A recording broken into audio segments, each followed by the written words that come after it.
Right, shall we get this show underway? Yeah, might as well What get do you, it what underway. do you want to What do you want to start with? Do oh whatever. Okay. Do you want to start with the League of Legends stuff, or do you want to go into? All right. So, guys, for everybody in chat, if you kind of want to know a breakdown of what we plan on discussing today, Daniel's gonna hit a little bit of some League of Legends topics. Unfortunately, I'm not the most well versed in it, but we're gonna talk about League of Legends. We're gonna talk about consistency in the battle royale genres. I know we've talked about battle royale games in the last two episodes, so we probably won't harp on it very much. We're also going to discuss cheating in esports, basically what happened in CS:GO over what was that last weekend, I believe that was, Hmm. with Optic India.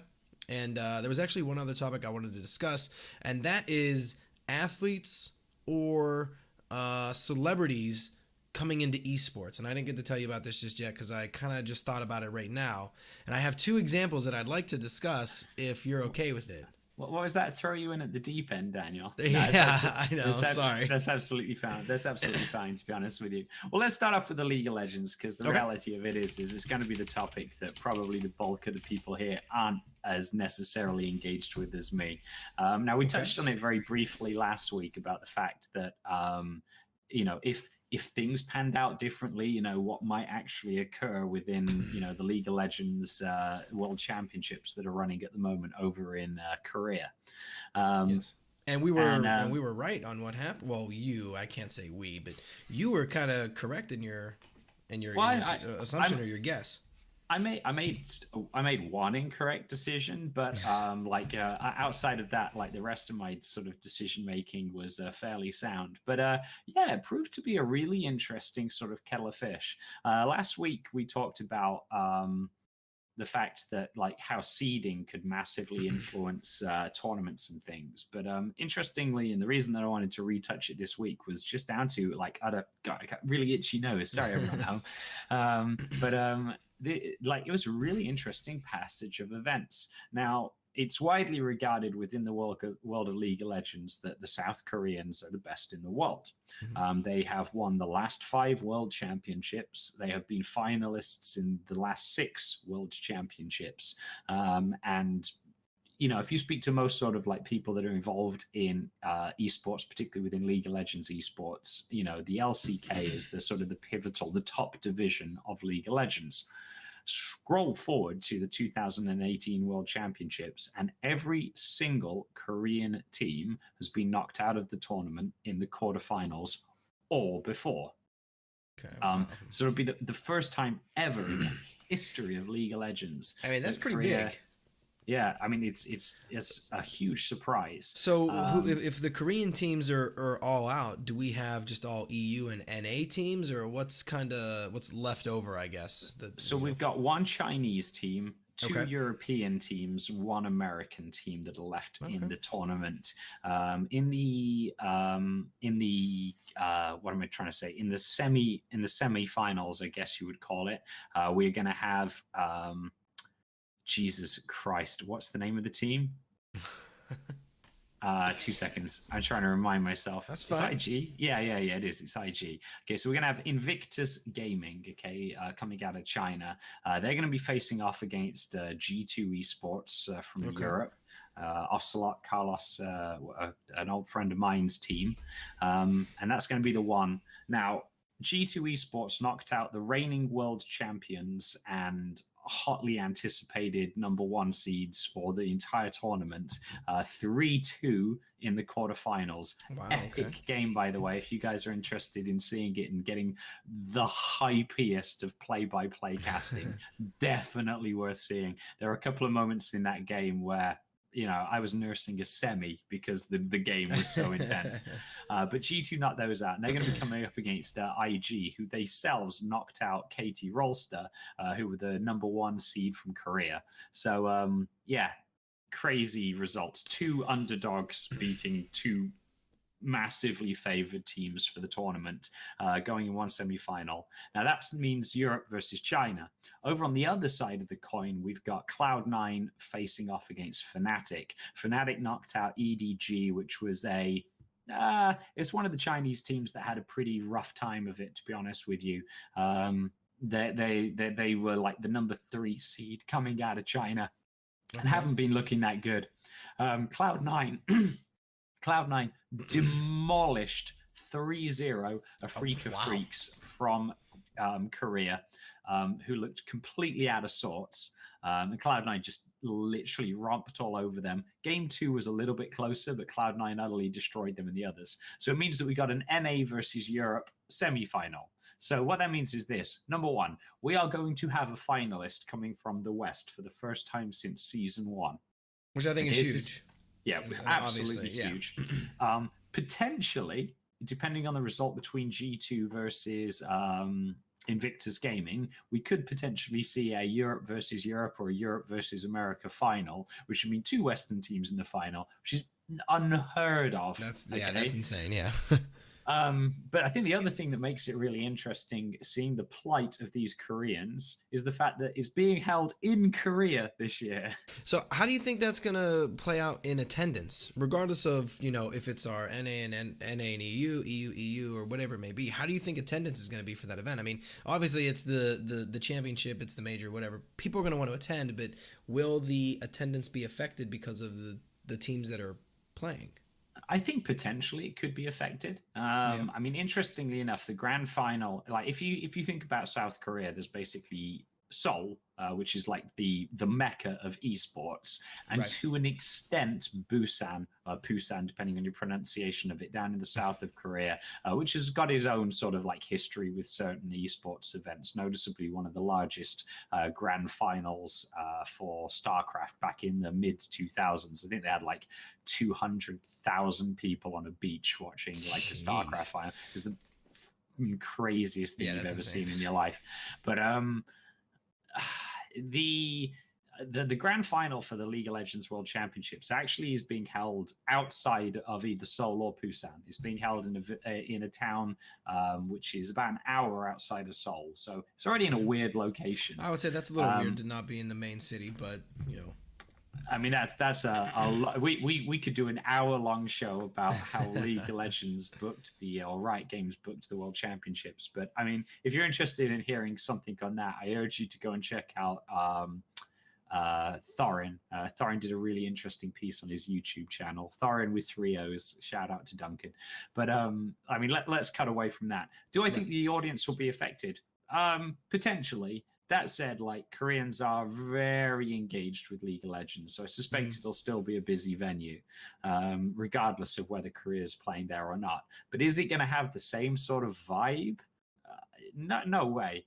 I can't imagine. Let's just say an American team does make the finals, right? I can't imagine many Americans are going to travel to South Korea to root their team on. No, I mean, the reality of it is that if they were going to the League of Legends World Championship finals, they've already booked their tickets and are going, if that makes sense. That's true, yeah. Yeah. So, like, it's not something that you're just going to be like, oh, yeah, let's go kind of thing. Do you know what I mean? Yeah, true. But, yeah, I mean, I think it is going to be weird. I think the atmosphere is also going to be, like, really, really different in terms of how it's going to come across and how it's going to feel, if that makes sense. You talk about sort of home field advantage and things like that. If you've ever been over to America to watch any big esports events at sort of one of the what I would say like IEM New York or something like that, when the American teams come onto stage, the whole feeling and vibe that you get from like the home field advantage, is unbelievable. Similarly, 2 years ago in Sweden, I was at the DreamHack Malmö Masters when Ninjas in Pajamas from Sweden with a team full of Swedes won the event, and like I thought the entire freaking venue was going to take off. That had to have been amazing. Oh, like I've watched like boxing in Madison Square Gardens, rugby in Twickenham, the home of like rugby in England. I've been to watch Barcelona play in Barcelona. Wow. I've seen some crazy sporting feats. All right. Yes. NIP, Malmö Arena, winning the event was the craziest experience I've ever felt. So like, yeah, I think, moving into this like sort of final, I think it is going to be a different feel. I don't know if people won't go, but I don't think it's going to have the same sort of crazy, exciting, goose pimply feel that you might have got if, say, one of the big Korean teams was up against like a European team or whatnot. But I mean, all in all, I think, at its core, at its like absolute crux, it's been the craziest fucking tournament of all time, like with some huge upsets. I mean, which I think is, a good thing. For in terms of a, obviously if you want your home team to win or whatever like that and they don't win, that sucks. But in terms of a good tournament, a good season, you want to have those crazy games. You want to have those upsets, or you want to have the close games where it's just you're fighting tooth and nail to get the W, the win. So again, not very well versed in the whole League of Legends things, but from what we've been talking about the last 3 weeks now, or the last 3 episodes of this podcast, I mean, it just sounds like things have been insane. Which, from a viewer's perspective, if you're not focusing on just one team, because, hey, this is my team and they need to win. From a viewer's perspective, it sounds like it would have been, or it is a spectacle to watch. Well, do you have a team for like CS:GO that you particularly follow or something like that? I did. I don't really anymore. Back when I was, playing it a lot, watching it, I was attending. I went to a major. I went to the first one here in America, the one in Columbus. That was Liquid. Back when Hiko was on the team, you had Simple on the team. Man. I did. Hi, man, Hiko. Yeah. So this is a little while back, but sat on his throne of cash. That's right. This was about 3 years ago now. But yes, so Liquid was my team. Now I had others that I also enjoyed if Liquid were to not make it, if they weren't to advance or anything like that. I loved Virtus Pro. I think Pasha is an amazing player. So anytime that that's right, baby, the biceps. Anytime VP would, but they've fallen off pretty hard. But anytime VP would be, in the tournament as well. So I had a few different teams I would like to root for. But all in all, it was always I want Fnatic to lose, and I want to watch good games. That's it. That's fair enough. Enough. I mean, Liquid have had an up and down couple of years in terms of CS:GO. And these days, I mean, well, weirdly enough, like these days, they're probably one of the top sort of like squads that are out there, if that makes sense. But like to use a sort of like a CS:GO sort of analogy, like right now, the Danish side, Astralis, are probably the #1 team in the world. You've got a couple of other teams that are in and around. You've got MIBR, the Made in Brazil side. You've got Navi, of course, Simple's new squad. Yep. These are the sort of the top teams in the world. Like, these are the teams that you expect to push through into the finals. Well, we're talking about like the surprises that are like to the extent of, wow, I really didn't predict that. And that's what I'm saying. Like, from a viewer's perspective, like, I mean, that has to be an amazing game to watch. Unless you're a diehard, who's ever playing that team, unless you're a diehard fan of them, like, it has to be a good game to watch. Yeah, and I think one of the things with regards to esports, and perhaps like one of the ways that sort of differentiates itself from like traditional sports, is that I'll watch any teams play. Yeah, that's the same with me. Like, if I were to get on and say like a CS major we're playing, just because Liquid or Virtus Pro is not playing doesn't mean I'm not going to watch the games that are going on. I'm going to watch all of the games leading up to it, and then the ones after it as well. No, 100%. I mean, like last week there were 4 quarterfinals, which gave you the grand total of, I think it was 17 League of Legends games. Okay, wow. So you had the 3-0 for Cloud9, 3-1 for Fnatic versus EDG, 3-2 for G2 versus RNG, 3-2 for IG versus KT Rolster. I watched every single map over the course of the week. Some of it I've had it on in the background, but like generally speaking, I've watched every single map. Not because I'm a particular, I mean, Cloud9 is the team that I happen to like within League of Legends, but it's not because I have a particular favorite. Kronval has joined us in chat. Did I hear BR games? Yeah, Kronval, we're going to be discussing that probably after this topic, to be honest with you, man. Coming up soon. How you doing, on board with this? Kronval, Armbreaker. Armbreaker. Is this who did it to you? He denies it. He denies it. He's been like that. He's been, immobile for how long now? What are we on? 9.5 weeks? Yeah, 9.5 weeks. 9.5. Wow. Go Fanatics this one, Val. Yeah, all good. Yeah, I got 2 weeks more, and then the plaster comes off. So not too much longer to go. Fnatic up against Cloud9 in the semi-final. That's going to be my Cloud9 clearly up against Cronval's Fnatic. We'll have to sit and see how that one goes down.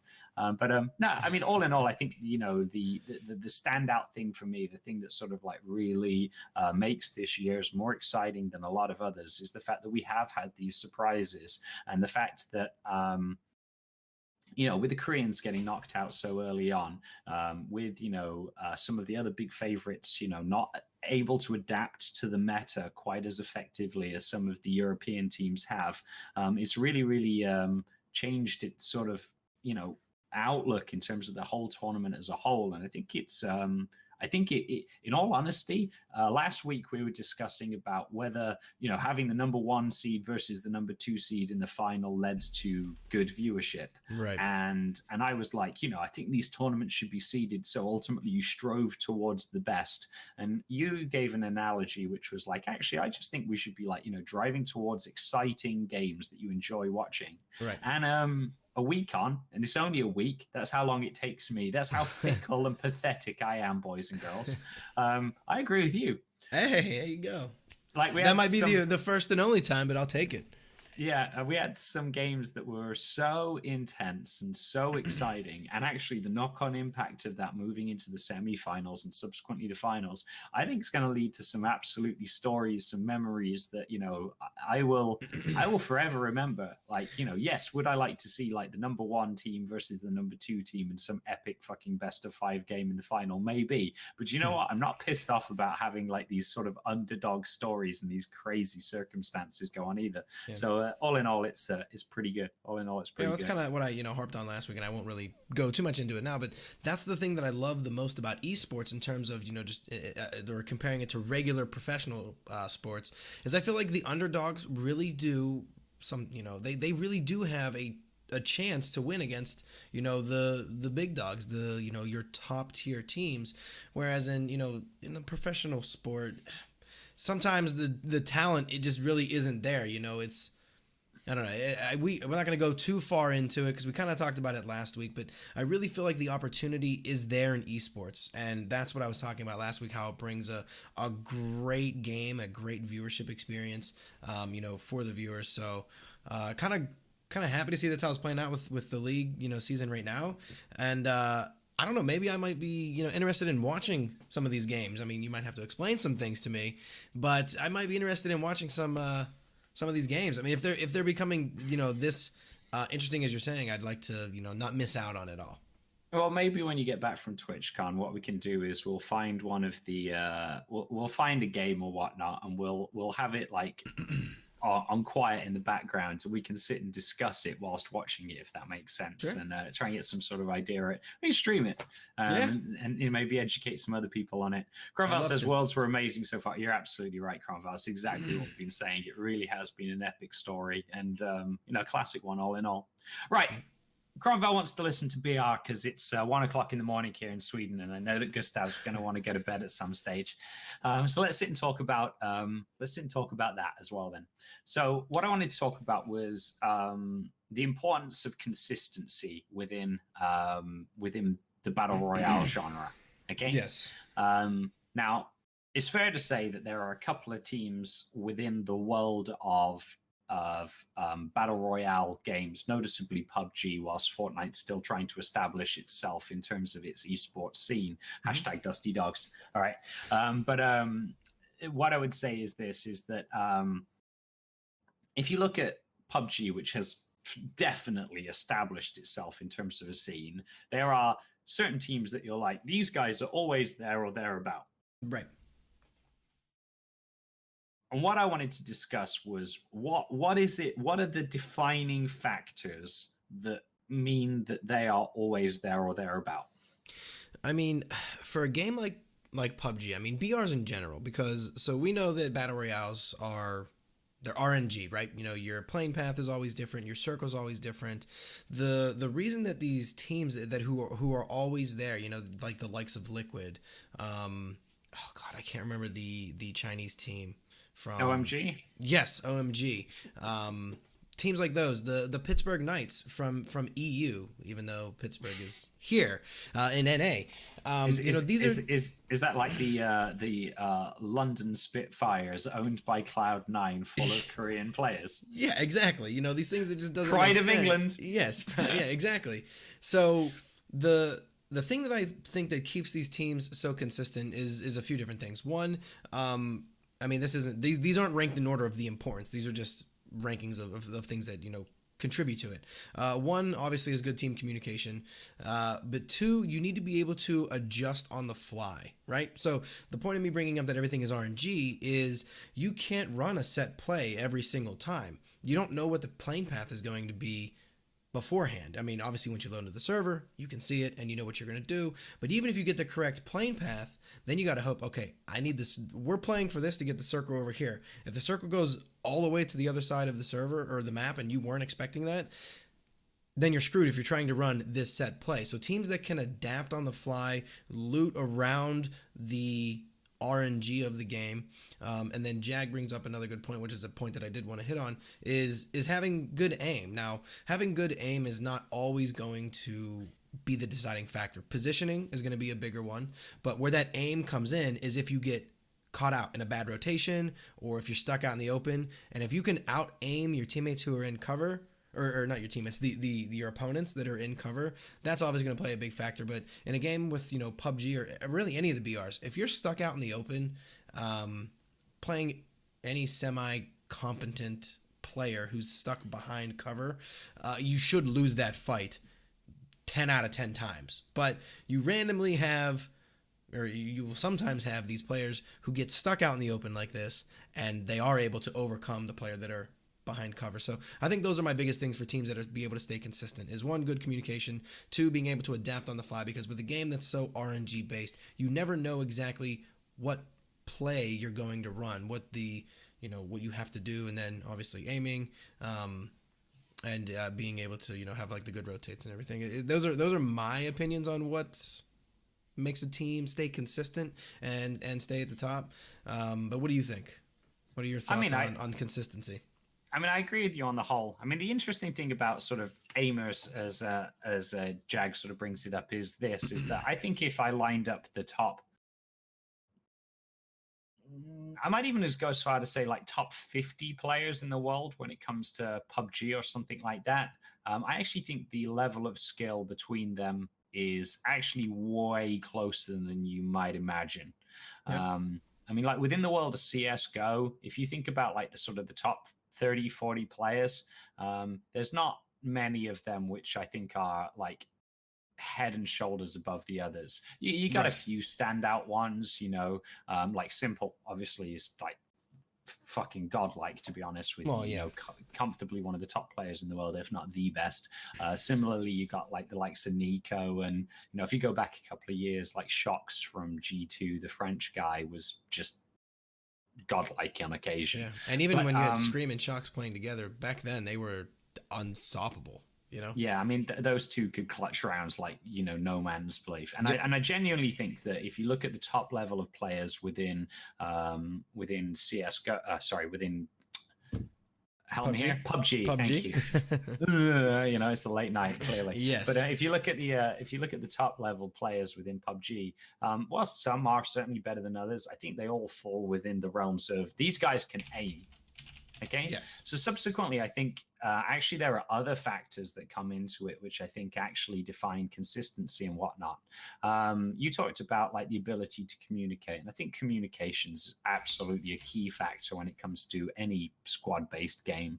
And you often see like sort of some teams differentiate between others based entirely upon communications. Indeed, that's the reason that some good players get dropped from teams, which might be that they are either poor in terms of their communication, or indeed within their level of maturity and sophistication when it comes to interacting with team players and teammates. And this isn't just PUBG, by the way. This actually crosses the borders of a number of different esports. There's a very famous Norwegian League of Legends player, jungler, who I think is arguably the greatest jungler that I've ever personally cast, outside of maybe one or two. But he's a bit of an asshole. So he's played on some really good teams, and he's never really made it to the top, which is frankly his level of skill, because he's an asshole. Right. Simple's another prime example. I was gonna say that's exactly back in the day. Simple, he was the same way. He was an asshole. He was going from team to team. People didn't want him because of the his attitude. His communication was bad. I mean, he was always trying to troll or being an asshole basically. And yeah, so it's definitely well.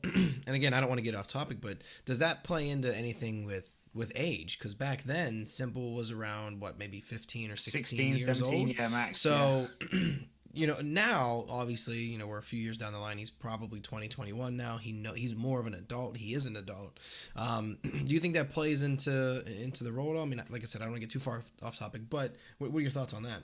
No, I think you're absolutely right. I think, sort of maturity is a really, really important and individual factor, which comes to differentiating whether you're able to do this. Now, the weird thing to do with, and this is where I'm going to sort of differentiate here between age and maturity, is the fact that I think the things are different.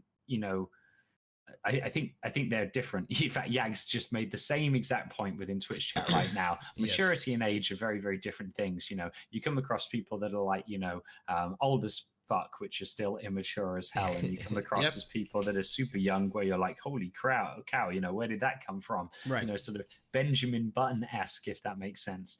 But the reality of it is that maturity is a really, really big factor when it comes to how people are able to communicate effectively between things. Sort of having the ability to understand, engage, having the ability to put their points across, and particularly within an in-game environment, for example, within something like PUBG, is the ability to concisely put across a perspective or information. Because if you ever go and watch any of the good streams or whatnot, so I'm a huge fan of Break and Rory from TSM. Okay. They're English guys. All right, which obviously helps me to a certain extent because one's attracted to one's own. And are they the best team in the world? No. Actually, TSM's been the sort of the PUBG meme team over the last couple of years. They have, yeah. They've not necessarily pulled out the results that you're looking for. However, if you look at the two of them playing duos together and the way that they're able to communicate together, they've really been working upon that aspect of the game, if that makes sense, as they're looking to rebuild the TSM squad. Right, and there's I'm sorry, go ahead. Yeah, go on. There's a difference between between those two with communication. Since we're talking, we're on that topic right now. There's a difference from a call out that says, okay, hey, there's a player at 325. And that's all you give is 325. When you watch Break and Rari, you hear, all right, player 325 about 50 meters out behind the orange whatever. But that is so much more detailed. It's quicker. I mean, it's not quicker, but it's enough information for both of them to know where to look, where to understand to look. If you just call out 325, that means nothing for me. Is he 600 meters out? Is he close? Is he 10 meters away? Where the hell is he at 325? But that's the difference between communication, watching a good streamer, or a professional player, just to a regular streamer that plays PUBG. No, for sure. I mean, I've looked at the times where I have played PUBG with you guys, for example, and it's just not really kind of worked out, as necessarily as I would have thought. But the simple reality of it is that when you watch these sort of professional level players play, Jeems, Fuzzface are the prime examples of players that communicate so beautifully, consistently, and effectively. It all comes down to how they're able to put across this sort of perspective. In PUBG as well, they've just launched this new thing, which is where you can scroll rail and leave a mark on the radar, if that makes sense. Yes. Which Rory and Break are referring to as the blink, if that makes sense. The blink, so okay. They'll be 200 meters on my blink orange tree or whatever, and things like that. And it just it really affects the way that communication goes through.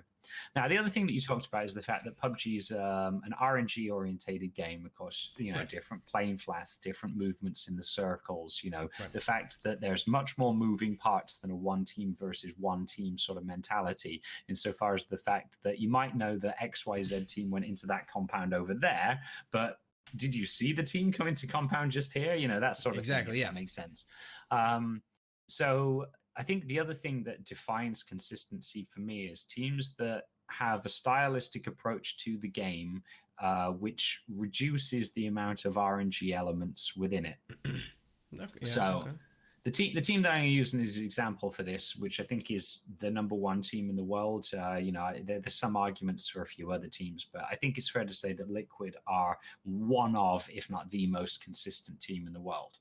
Yep. And the reason that I think a lot of that comes down to it is the way that they play circles and their movement within the game. I think is pretty much unparalleled within the circuit at the moment. In the early circles, the first two, for example, they will often split into two groups of two and adopt, multiple compounds within the as close to center of the circle as they can, meaning that they are maximizing their options of still being centered in the subsequent circle. Okay. Right. Which I think is, reduces the amount of movement that you have to make, and also means that you have like strongholds to sit and play around. Something else that they do like unbelievably consistently is that if there is a situation where rotations are going to be difficult, they will either rotate late, or alternatively, they will rotate in a situation that leaves them with options available. Back in Polaris, they were actually there was a circle that was split by the river next to Georgopol. And rather than choose north of the river or south of the river and then have to come across the situation of which bridge to cross, for example, right, yeah. They just stayed on the edge of the circle, waited for the circle to move, and then chose the appropriate direction to go in. And I think this sort of level of consistency and thought process is, absolutely amazing when it comes to how they understand like their overall rotations and things. Yeah. Now one of the other examples you picked up was OMG. Yes. Now, OMG actually have a very different stylistic approach to the way that they play the game.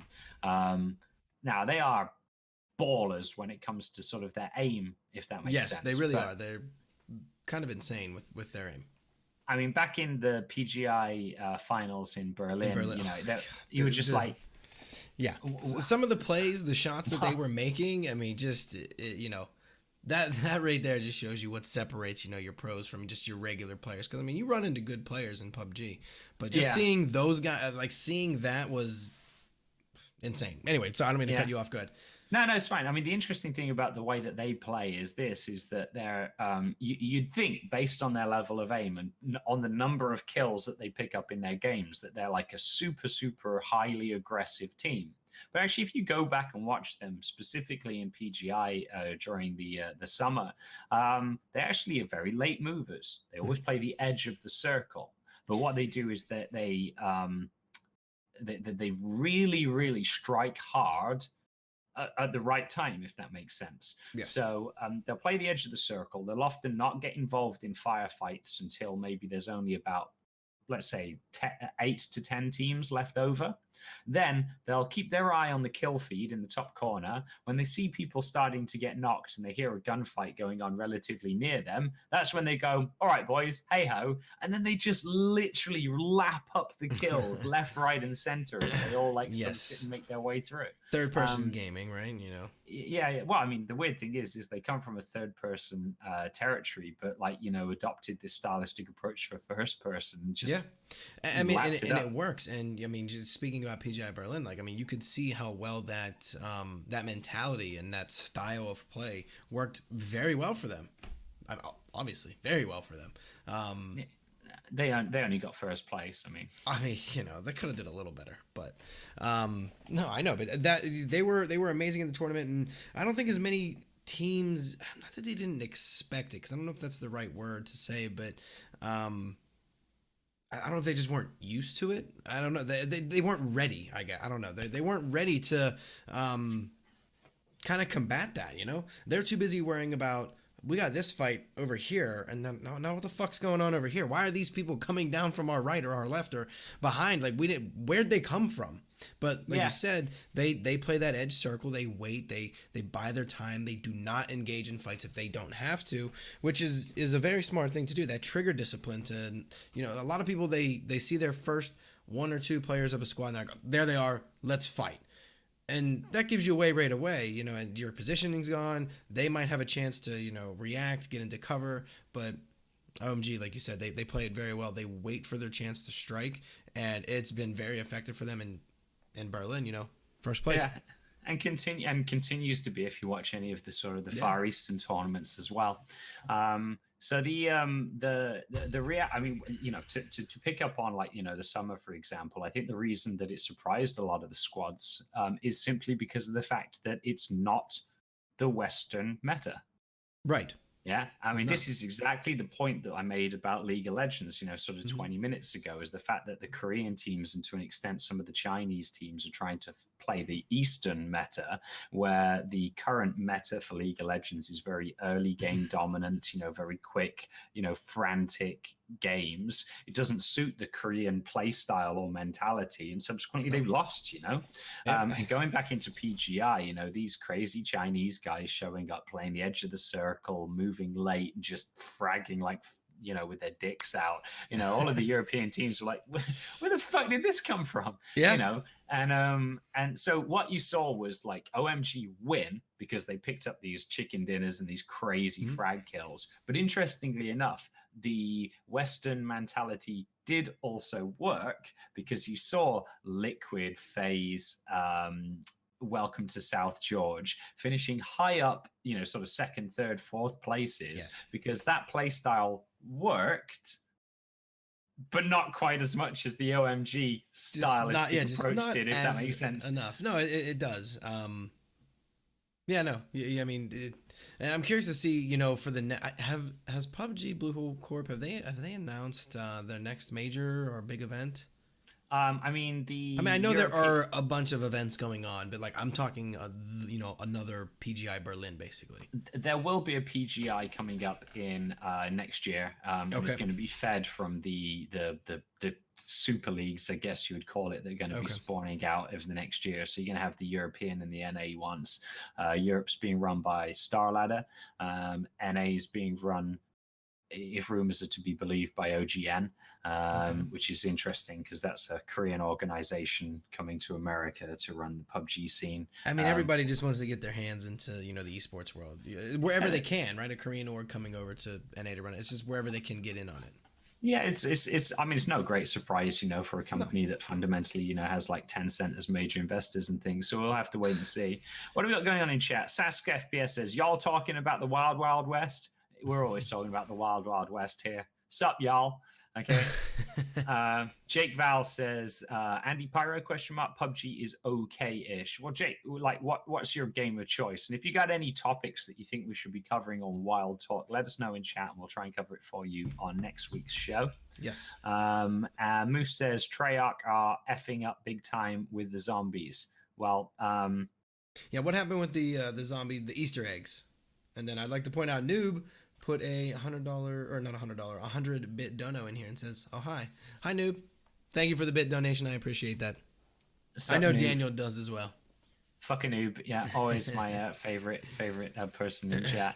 Also, can we just take a moment, because I didn't get the chance to individually say this. Noob, I thought you guys played super awesome in the Championship Arena tournament last weekend. You guys did. So Daniel is my favorite. There you go.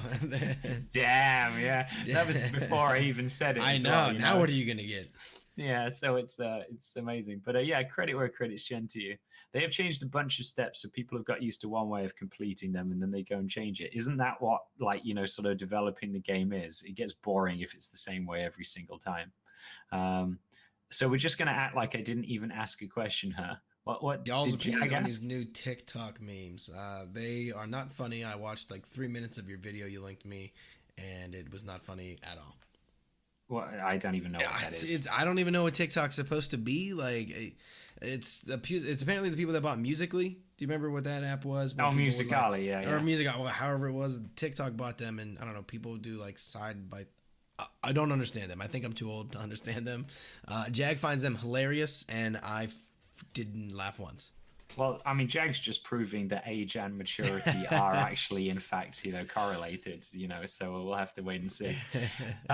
But anyway, getting back to like BR consistency, Yes. like at its core, I think the thing that defines the top teams from the mediocre teams, if that makes sense, is the fact that it's not down to aiming. Right. It's not down to luck.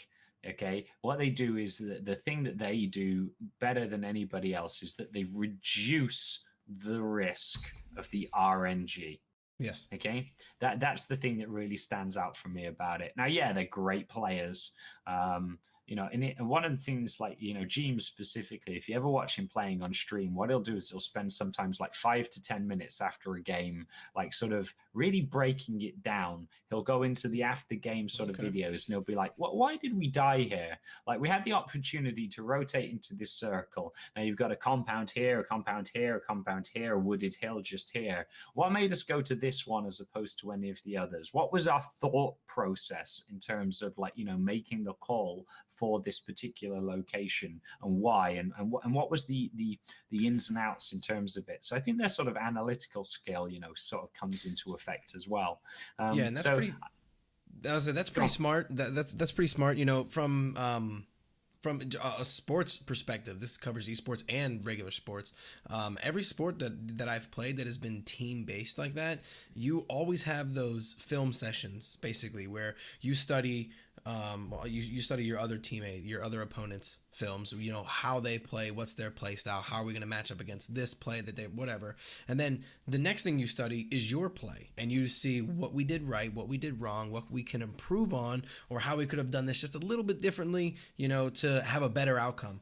Yeah. And that is definitely just that aspect right there is what makes teams better than others. I'm sure there are some teams that spend a lot of time on film, we'll call it, reviewing VODs and everything like that. Some teams that probably do a little bit, and then other teams probably don't at all, or maybe they review one VOD and that's it.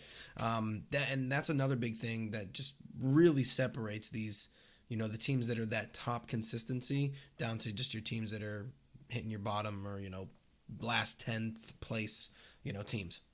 Yeah, I mean, like, when 16 teams drop into a server on any given map, presuming that everything is even in terms of the RNG and the skill set, you got like an 8% chance to win. And it's these teams that, and understand there's a real nuance to this, which is this: you got an 8% chance to win. Okay. Now, I think that these sort of like review processes and decision makings, the minimizing your risks to be affected by RNG, probably increases your percentage to win by maybe 1 or 2%. Okay. So subsequently, now you're up to 10% chance to winning. And you're like, well, hold on a second, Daniel. 10% chance doesn't sound like much. That means that I'm only winning like 1 in 10. Okay. But this is the thing is, I think that whilst it increases your chance to get a chicken dinner and win by a relatively small percentage, what I think it actually does is drastically increase your percentile of finishing in the top 3 or 4.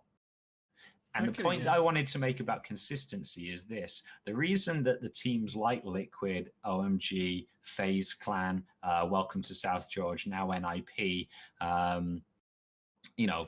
teams like, Knights, Navi, and whatnot are consistently there or there in the top is simply because of the fact that it isn't necessarily always about them, getting 4 chicken dinners out of 8 games and pissing all over everybody else's chances. I think what it is the fact that they do get like 1 or 2 chicken dinners over the course of the tournament, but they also get nearly always into the top 4 or 5 spots. So they're constantly just churning up these numbers, and getting themselves like crazy ass like totals in terms of total score. Because like professional PUBG isn't, like 1 game or like, 3 games. It's like, 6 games a day for 4 days or something. You know what I mean? It's a lot. You don't win that by grabbing a couple of chicken dinners and then being like, middle of the table for the rest. Yeah, of middle the or tournament. the end of the table. Yeah, that's not how it's going to work. Yeah, I mean, at its crux, that's what I meant by like sort of consistency is king. I think it hasn't happened yet, but at some stage in the near future, we're going to have a major PUBG tournament, be it an Awesome, a GLL, or a major league or something like that, where you're going to see a team finish first or second without picking up a chicken dinner. Oh yeah, I believe it. I mean, with the way that scoring is, like you said, if you're consistently hitting that top 4, top 5, if you're getting a decent amount of kills, I'm not even talking like fragging out like crazy. It is not out of the realm of possibility for you to come in first place at all. It's definitely doable, and I believe you. I think that will happen at some point. No, I absolutely agree. Agree. Jag says like these long events also help counter the RNG factor. It does, but like imagine that we're now countering the RNG factor of the individual game, not the RNG over the course of an entire tournament. That's what I mean about the difference with the likes of some of these top teams. They minimize the RNG risk in an individual game, so the RNG factor is counted even more so than like by playing across multiple maps, if that makes sense. Right. It's reducing the possible amount of risk that RNG can fuck you up with. That's what it is at its core, if that makes sense. Yes. Do you want to move on to our CSGO topic? Cheating in esports. What was your other one that you wanted to talk about? My other one is celebrities or athletes that are moving into the esports. That's right. Let's do CS:GO first then. Okay. I think you got an article or something that you wanted to. I do have one. So for those of you guys who have not heard, Optic India, so not the NA or the NA Optic team, Optic India. Their one player Forsaken over the was it last weekend? Yeah, it was last weekend. During one of the tournaments, he was caught cheating on LAN. There's actually a video on Twitter. I was trying to find the video to show you guys, but I kept finding memes of it where people were playing off of it. I couldn't find the exact video to show you guys. But yeah, he was caught cheating on LAN and was finally given a 5-year ban from any ESL events. So he could technically still play other events if he wanted, but he's banned from all ESL events for 5 years. I don't think Valve, at least from what I found, has weighed in on their opinions. He's probably going to be banned from Valve tournaments as well, I would assume. Now, he doesn't have a VAC ban, but... And that's why he won't be banned from Valve tournaments currently. I know, but it's... In my opinion, that's bullshit. He was caught cheating. He tried... VAC is not the best, all right? I mean, you can hate me or agree with me or whatever, disagree. I do not think VAC is the best, obviously. And no, VAC's a massive pile of shit. Everyone knows that. So there's no point in sort of mixing it around. It's like they've put a very small gate blocking, like a 3-lane motorway, if that makes sense. Yeah, it rocks this feed. Yes, but like. We'll just go around, Yeah. But the reality of it is that it is pretty rough. Right. Jag, can you give Thing a link and he'll post you the video if that makes sense. But fundamentally this guy was caught cheating in the Extreme Land Zowie Asia 2018 tournament down in India. Now. And the whole Optic team, the whole Optic India team has now been disbanded. So this one action has cost the 4 other players, well, 5 if you count the coach, 5 other CSGO players their jobs, essentially. Now, will these teams be picked up? The CSGO India scene right now has a bad taste in its mouth.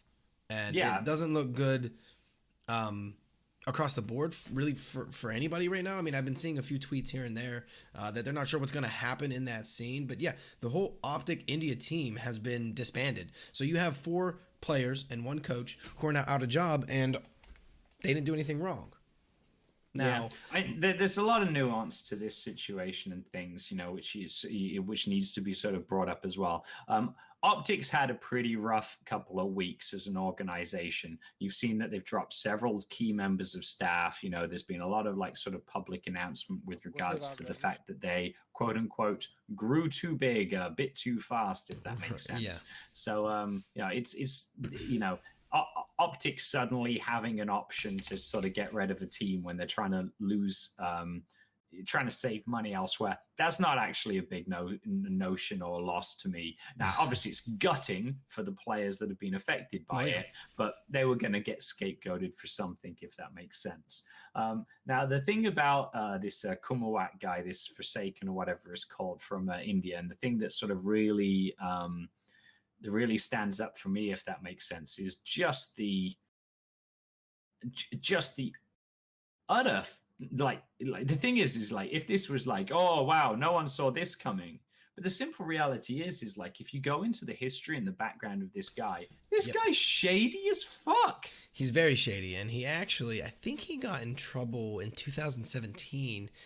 He was suspected of cheating in 2017, and they could never prove it, but I have seen multiple clips of the shady things that he has done in game, at least, and a lot of pros, actually, I mean, more from the India scene, were kind of tweeting when this all came out. We're not surprised. Yeah, I mean, like, according to the Indian version of Face It, for want of better words, okay, which was actually massively behind this sort of like tournament and this whole thing that's going on in India as a region at the moment. This guy had apparently multiple banned accounts. He was associated with multiple banned VAC accounts. He used to do a lot of like sort of ELO or sort of like ranking climbing, as a money-making things, and then subsequently selling accounts. Many of those accounts which later ended up getting VAC banned and things. There are enormous, and I literally mean enormous, getting into the realms of like 30 to 50 random clips of this guy where you're looking at the plays and you're like, this is bullshit. Yeah. I mean, like within the Western scene, there's been question marks over a couple of players. I think, some of the most famous examples, the likes of JW or Flusher from Fnatic, they've had those what the fuck sort of clips, go and search on YouTube. You'll know exactly what I mean. But this guy is a fucking like a whole other level, literally like, just utterly not a chance. But to give you some sort of like perspective on this, all right, if you had a look at his raw figures within the Indian scene, number one, this guy was completely unknown until 2 years ago. No history. Right there, sketchy. But yeah, okay. Yeah, so we're talking about a guy who basically picked up a game and went from a complete unknown to essentially a professional player or one of the best players in the world within a 6-month period of time. Okay, that's sketchy as fuck in its own right. I mean, that's a red flag. Yeah, that's like this isn't a movie, right? That shit happens in movies. Yeah, that's like prodigy level sort of like, stuff, if that makes sense. I mean, to give you some sort of like, sort of viewpoint on that, if you look at players like, even young players within like the Western scene, someone like Stewie 2K or whatnot. Yeah. Stewie 2K was playing CSGO since he was about 11 or 12 years old, all right? And it wasn't until he was on the brink of like 15 or 16 that he had his first sort of opportunities becoming a pro player. Now, yeah, he was good, and he was probably good when he was like 13 or 14 too. But it took those couple of years to build up the experience to like get his game to that next level, to understand all of the like the nuances of the pop flashes, the smokes, and all of these kinds of things. This guy just showed up from nowhere and was instantly fucking god.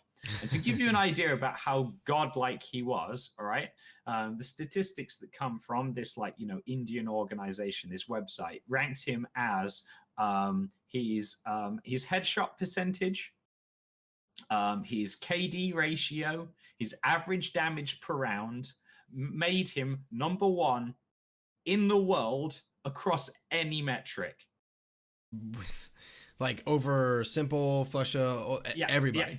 Better than Simple. Okay, he was a better entry fragger than the best entry fragger. He had a higher hit shot percentage, using an assault rifle than the very best fucking like AWPers and things who have been playing this game since Source 1.6 and Yeah, I mean, it's just like this is literally some next level prodigy stuff. Okay, so this isn't just slightly bullshit. This is the fucking this guy is either the greatest player of all time. FPSs are just his thing. Yeah, first person shooters, man. Yeah, and bear in mind, okay, I think Simple is next level. I think did you meet? Did you talk about? I think maybe you and I talked about this, or it might have been someone else. But if you compare the great players of say CS 1.6, the likes of Heaton, Inns, players like that, Khan and whatnot, okay, and then you compare them to the great players of now or today, the Forests, the Olaf Meisters, the Nikos and whatnot. Okay, I actually think in terms of greatness, they're roughly the same. I don't think there's been an utterly significant rise in terms of level of ability between the 1.6 era and the CS:GO era, if that makes sense, except for Simple. Well, I mean, he is literally godlike. I mean, yeah. Some of the plays that he made, so when I went to the Columbus, the major that I think it was almost 3 years ago now, when Simple was on Team Liquid. Yeah, any play that he made, I think that's where he got his flying shot on Cash. Flying shot on Cash. Yeah, and I think that's where he got the how loud that stadium got to see somebody with just such raw talent playing that game in person was one of the loudest things I've ever experienced. It was insane, and this wasn't a completely full stadium either. They had the stadium cut in half, so you only had half to fill up, and it sounded like we were in there for a regular sporting event. It was insane how loud the stadium got. It is unbelievable. Well, this guy's this Indian cheat. Let's not beat around the bush. This isn't an accusation or something. This guy's a cheat. Yes, okay? He is. This guy was pulling. I mean, one of the clips from this actual Extreme Land Zowie Asia tournament. Okay, he basically pulls off 3 headshots within 4 shots at 3 different angles. I mean, not utterly impossible to do, but from a player that has only been playing this game for 2 years, it's impossible. I mean, there's just no way. These pros practice these angles, study these angles, they know where to look, and they're still not going to pull off just a one tap. They might get a little spray down on you or something like that, but a one tap 3 times with 4 bullets, I mean, it's just a lot of the things that he did was sketchy. Obviously, we know they were sketchy now because he was caught cheating. Now, I actually do have a statement here from him that he released to AFK Gaming website. And he says... No, wait a second. Everyone in Twitch chat, if you're listening into this, I want you to get on your your bullshit-ometers, okay? So this is brace yourselves. It's actually... He's not making any excuses. Now listen, this is what he says. He says, and I quote, "If I could go back, I would probably delete the day when I first played Counter-Strike. Nothing good has happened to me since the day I started playing that game." That's his comment from being caught. He doesn't apologize for cheating. He doesn't, say, "No, I wasn't doing that," or no. He's not denying it. He's just saying that nothing's going to happen to him. And honestly, it sounds like bullshit. It kind of sounds like he's saying, it's not my fault. Just nothing's been going my way while I play this game. I mean, it's hard to know what to say. It's 2 seconds. I just need to Google something specifically with regards to this. So yeah, for those that just came in, we're talking about the Optic India player Forsaken who was caught cheating at the, what was that event again? The ESIC, Extreme which Land is the Zowie, the Zowie Asia tournament over the last weekend. Okay. I just wanted to get I wanted to get the numbers in front of me. Right? Okay. I just want you to understand what this statement basically said. What this statement just said was, I wish I had never started playing CSGO. And you're right, not an apology. Not an apology to the 4 teammates that have now lost their job. Right. Not and an their apology coach. to the not an apology to the coach. Not an apology to the organization whose entire name will be dragged through the mud of esports in the annals of history. Not an apology to the fans of the Green Wall, Optic Gaming, that were behind it. Not an apology to the Indian esports scene, which is trying to establish itself as a legitimate place to play right now. You know, in a world of Western esports and Korean and Chinese esports. Not an apology to Indian esports. Not an apology to India as a whole, which is going to be tarred with the remains of this, like, you know, horrible cheating, you know, situation. Bearing in mind, one of the first ever players to be caught cheating live on LAN. Not an apology to the 204 million people that are involved in the esports industry, either involved in it from a gaming, a playing perspective, or watching or viewership perspective. Just some absolute moldy piece of shit guy who thought it was okay to cheat. Yep. I mean, what do you expect from somebody that's only been in the scene for 2 years? They basically they didn't have that time to, you know, adapt to the scene, understand the politics of the scene, understand how to react within the scene. They basically just went from literally nobody to, you know, zero to hero, basically, you know, hero for lack of better words, but who was caught, and then he doesn't give a shit because what's the matter? He only put 2 years of his life into this. It's not like he was one of those pros that have been playing this since 1.6 or since Source. You know, he doesn't care. I mean, and it's, you know, from a statement you can tell. Yeah, there is literally only one word for people like that, which is what a colossal cunt.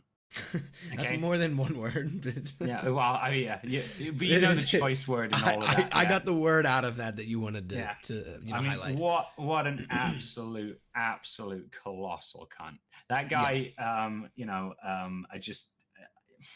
I literally have no words for it. Now, the thing that pisses me off the most about all of this, aside from the fact that obviously that guy's a dick, all right, is the fact that he's been given a 5-year ban from esports. Yes. 5 years? You got to be fucking joking with me. But like, it's 5 years from ESL events. Yeah, so he could go, like, I mean, and this now, is one of the nobody's going to pick him up if they're smart. No one's going to take this kid. I mean, the guy's probably pretty shit, you know. Yeah, you know, we're talking like really probably pretty shit player in terms of things. You know, when you've been playing on the pro scene, they'll have picked up some fairly decent skills, you know, on the way. But if you're reliant upon, like, you know, cheats in order to play well, you know, it's got a problem in its own right. So it's you know, it's absolutely ludicrous. I'd like to point something out real quick. Dance for Lisa in chat just said, "Hey, that's my mother, by the way." So everybody in chat, say hello to my mom. Hey, Mom. I think she just got in here. Yeah, I hope Mom. you didn't come in 2 minutes ago when I was dropping the C-bomb. But yeah, nonetheless. But yeah, I mean, like, literally, like a colossal douchebag, like, you know, to cheat within the game. And I think, weirdly enough, you know, we need to sit and talk about it from a perspective of how we. I think the reason that I wanted to talk about this more than anything is, like, getting an understanding or a perspective of how we are going to sit and cope with cheating within esports as well.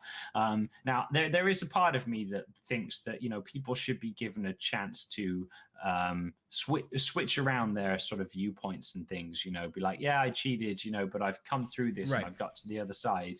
And I think there are certain circumstances where, you know, that is more sort of feasible, if that makes sense. Like, but like when you're this much of a blatant cheat, you just.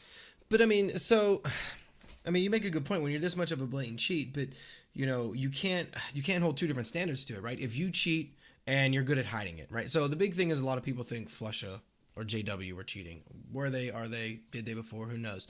But so say they were better at hiding it. Say they got caught now. Do they get a second chance because they've just been in the scene longer?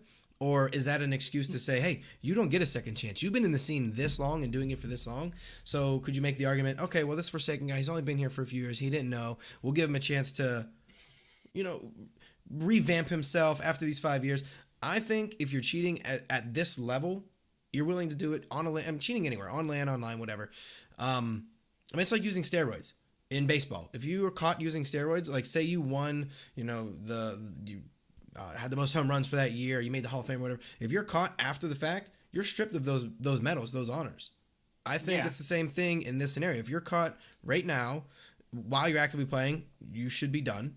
And if you were to be caught after you retire, let's say there's evidence that pops up or whatever it may be, I think it should be the same scenario. You should be stripped. If you want any majors, you should be stripped of those majors, however it should play out. I think it should be kind of the same across the board.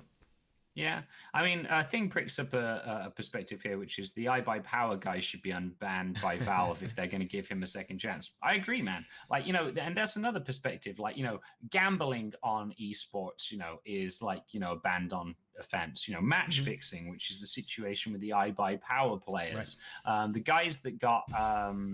The guys got done for match fixing in StarCraft back in the Kesper League in 2006, 2007. They were basically banned for life from all Kesper tournaments.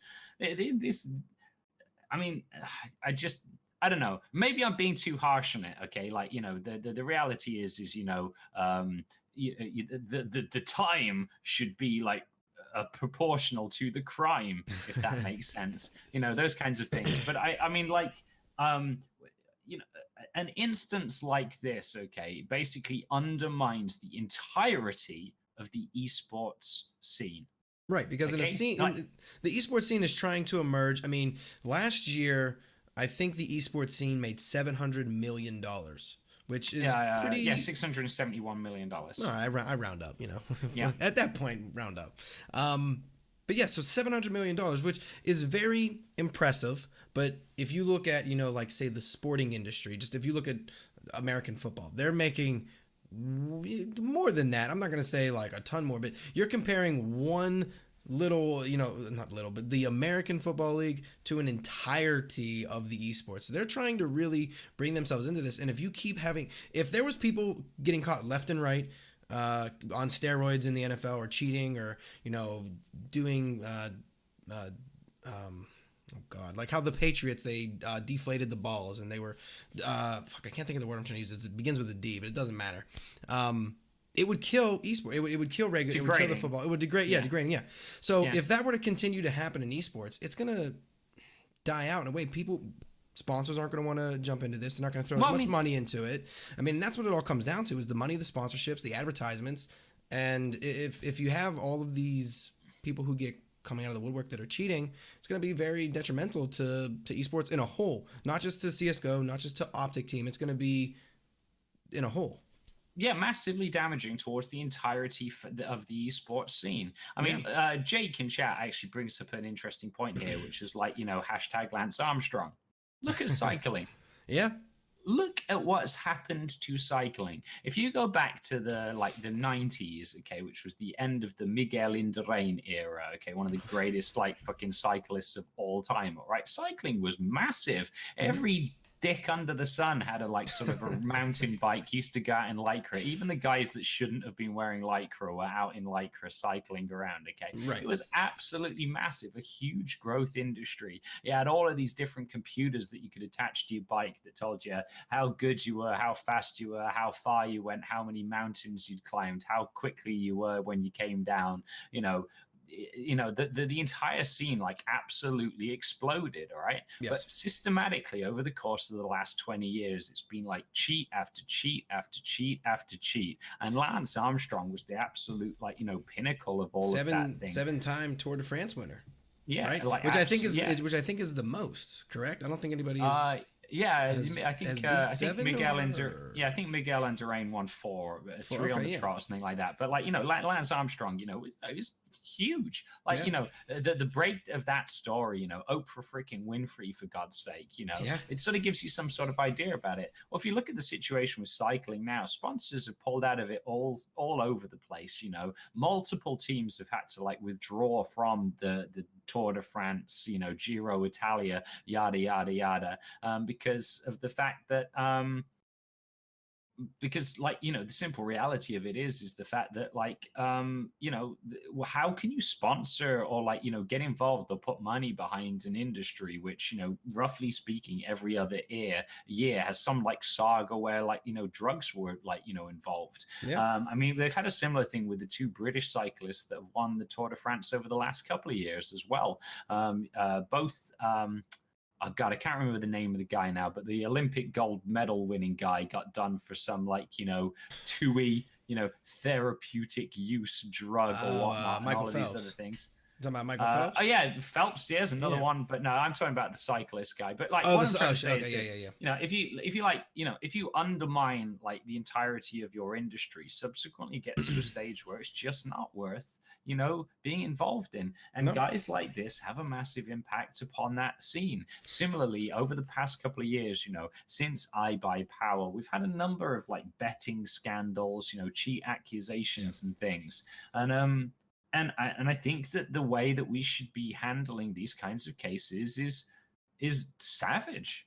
Yeah, no, I agree. I mean, I don't think there should be, and maybe I'm being too harsh on it, but I don't think he should be given a second chance. You had your chance, you blew your chance, and I mean, it's different. I'm not saying that I don't think people in life should have second chances at some scenarios, but at that level, at a pro level, you are held to a higher standard, and you blew it. You screwed that up. You lost your shot at a second chance, in my eyes. So at the pro level, he should be banned, not for 5 years, but entirely.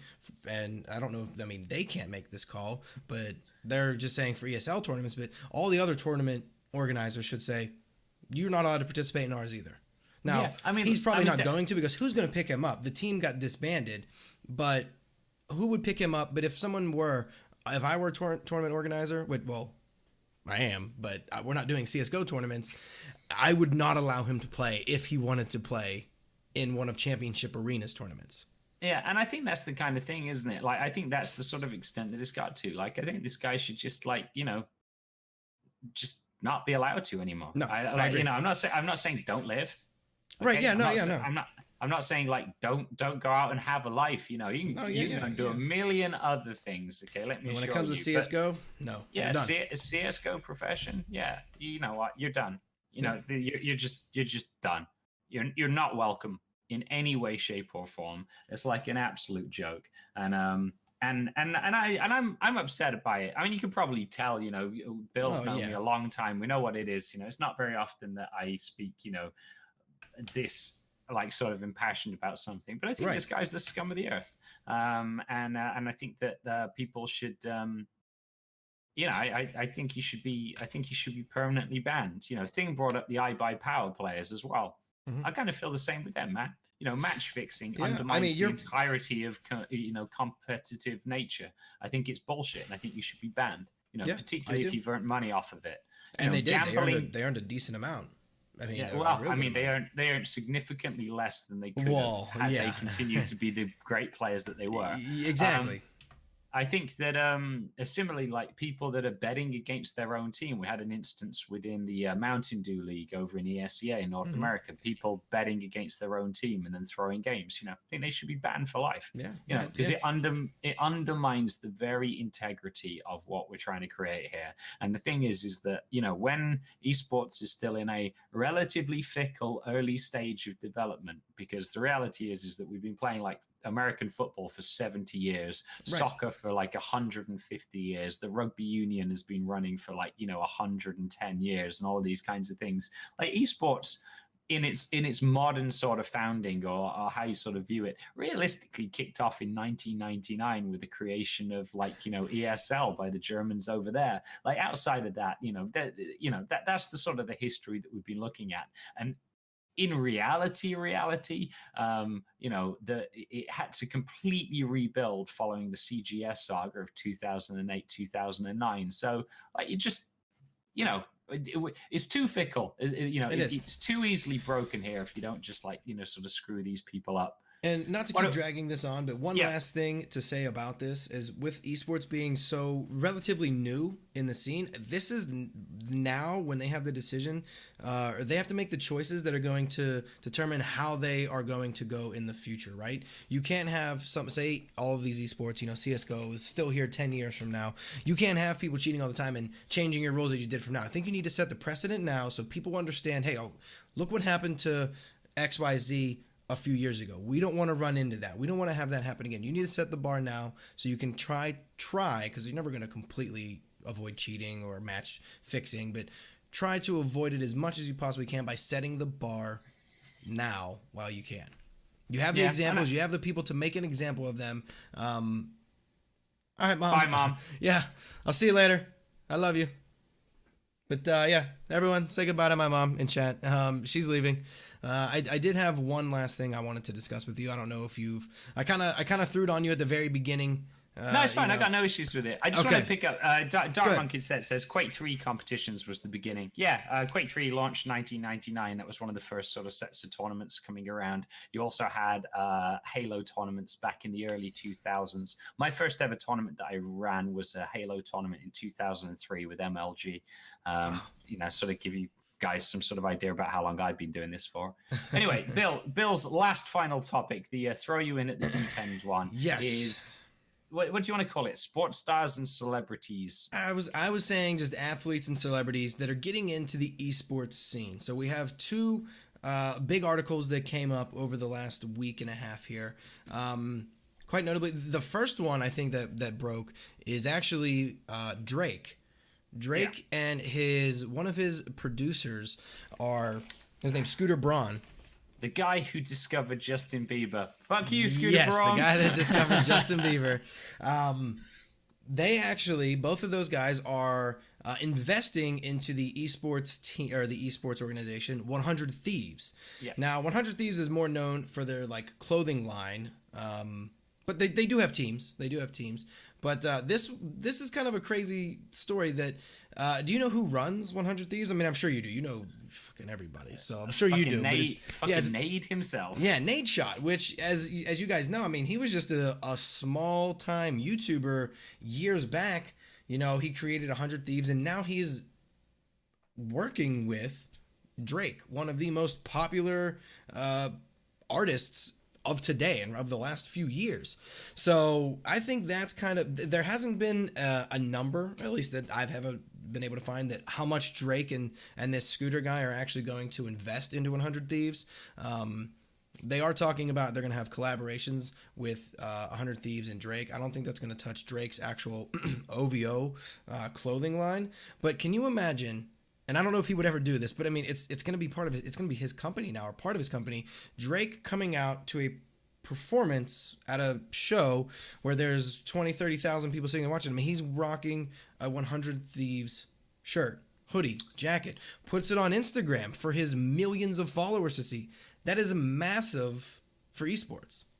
It is. Although interestingly, and this is one of the things that people haven't sort of perceived, which is the juxtaposition to this as well. Okay. And this is one of the things when it comes to this whole topic.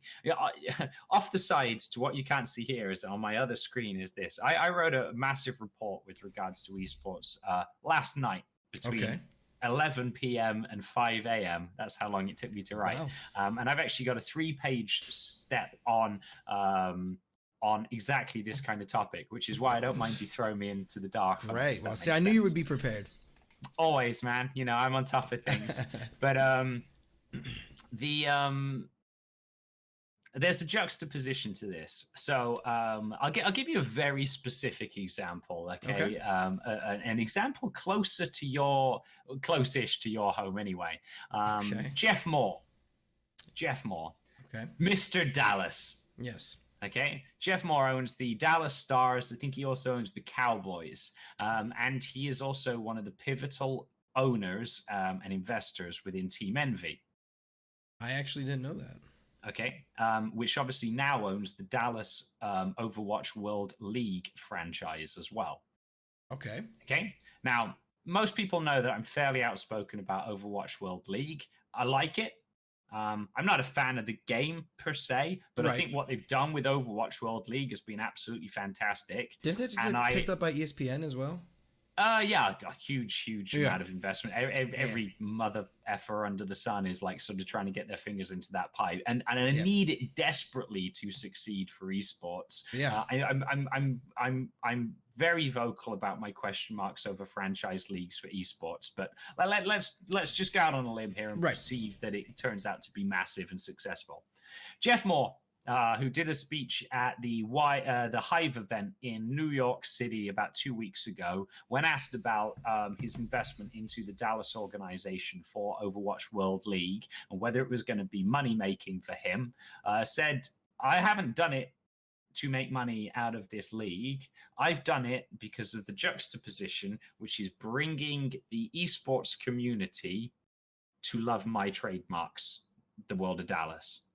And I think the thing with Drake getting involved in esports isn't necessarily, me with my 100 Thieves, 1,000 Thieves, 10,000 Thieves t-shirt. Okay.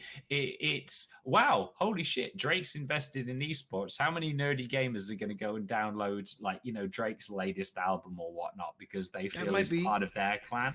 And I think it's this melding, this merging, if you will, of like sort of celebrity sports culture trying to engage with regards to millenniums and things like that. Jag says guys like Zlatan, Kappa. No comment. I don't get it. Jag's right. Puts guaranteed Bill won't get it. I don't. Yeah, so you're okay. Right. Do you want to read point one of this report here? It says Zlatan Ibrahimovic invested into Swedish-based Challenger Mode, the esports tournament platform. Oh, okay. Why does Jag know this? He's obviously listened to me rant about it before. You don't even know who Zlatan is, though, do you? No, I have no idea. I have no idea. That is definitely a Google name right there because I have no idea. Yeah, he's one of the world's most famous soccer players. Oh, and he's invested in Challenger Mode? Yeah, yes, he owns as many shares as I do. Oh, wow. Okay.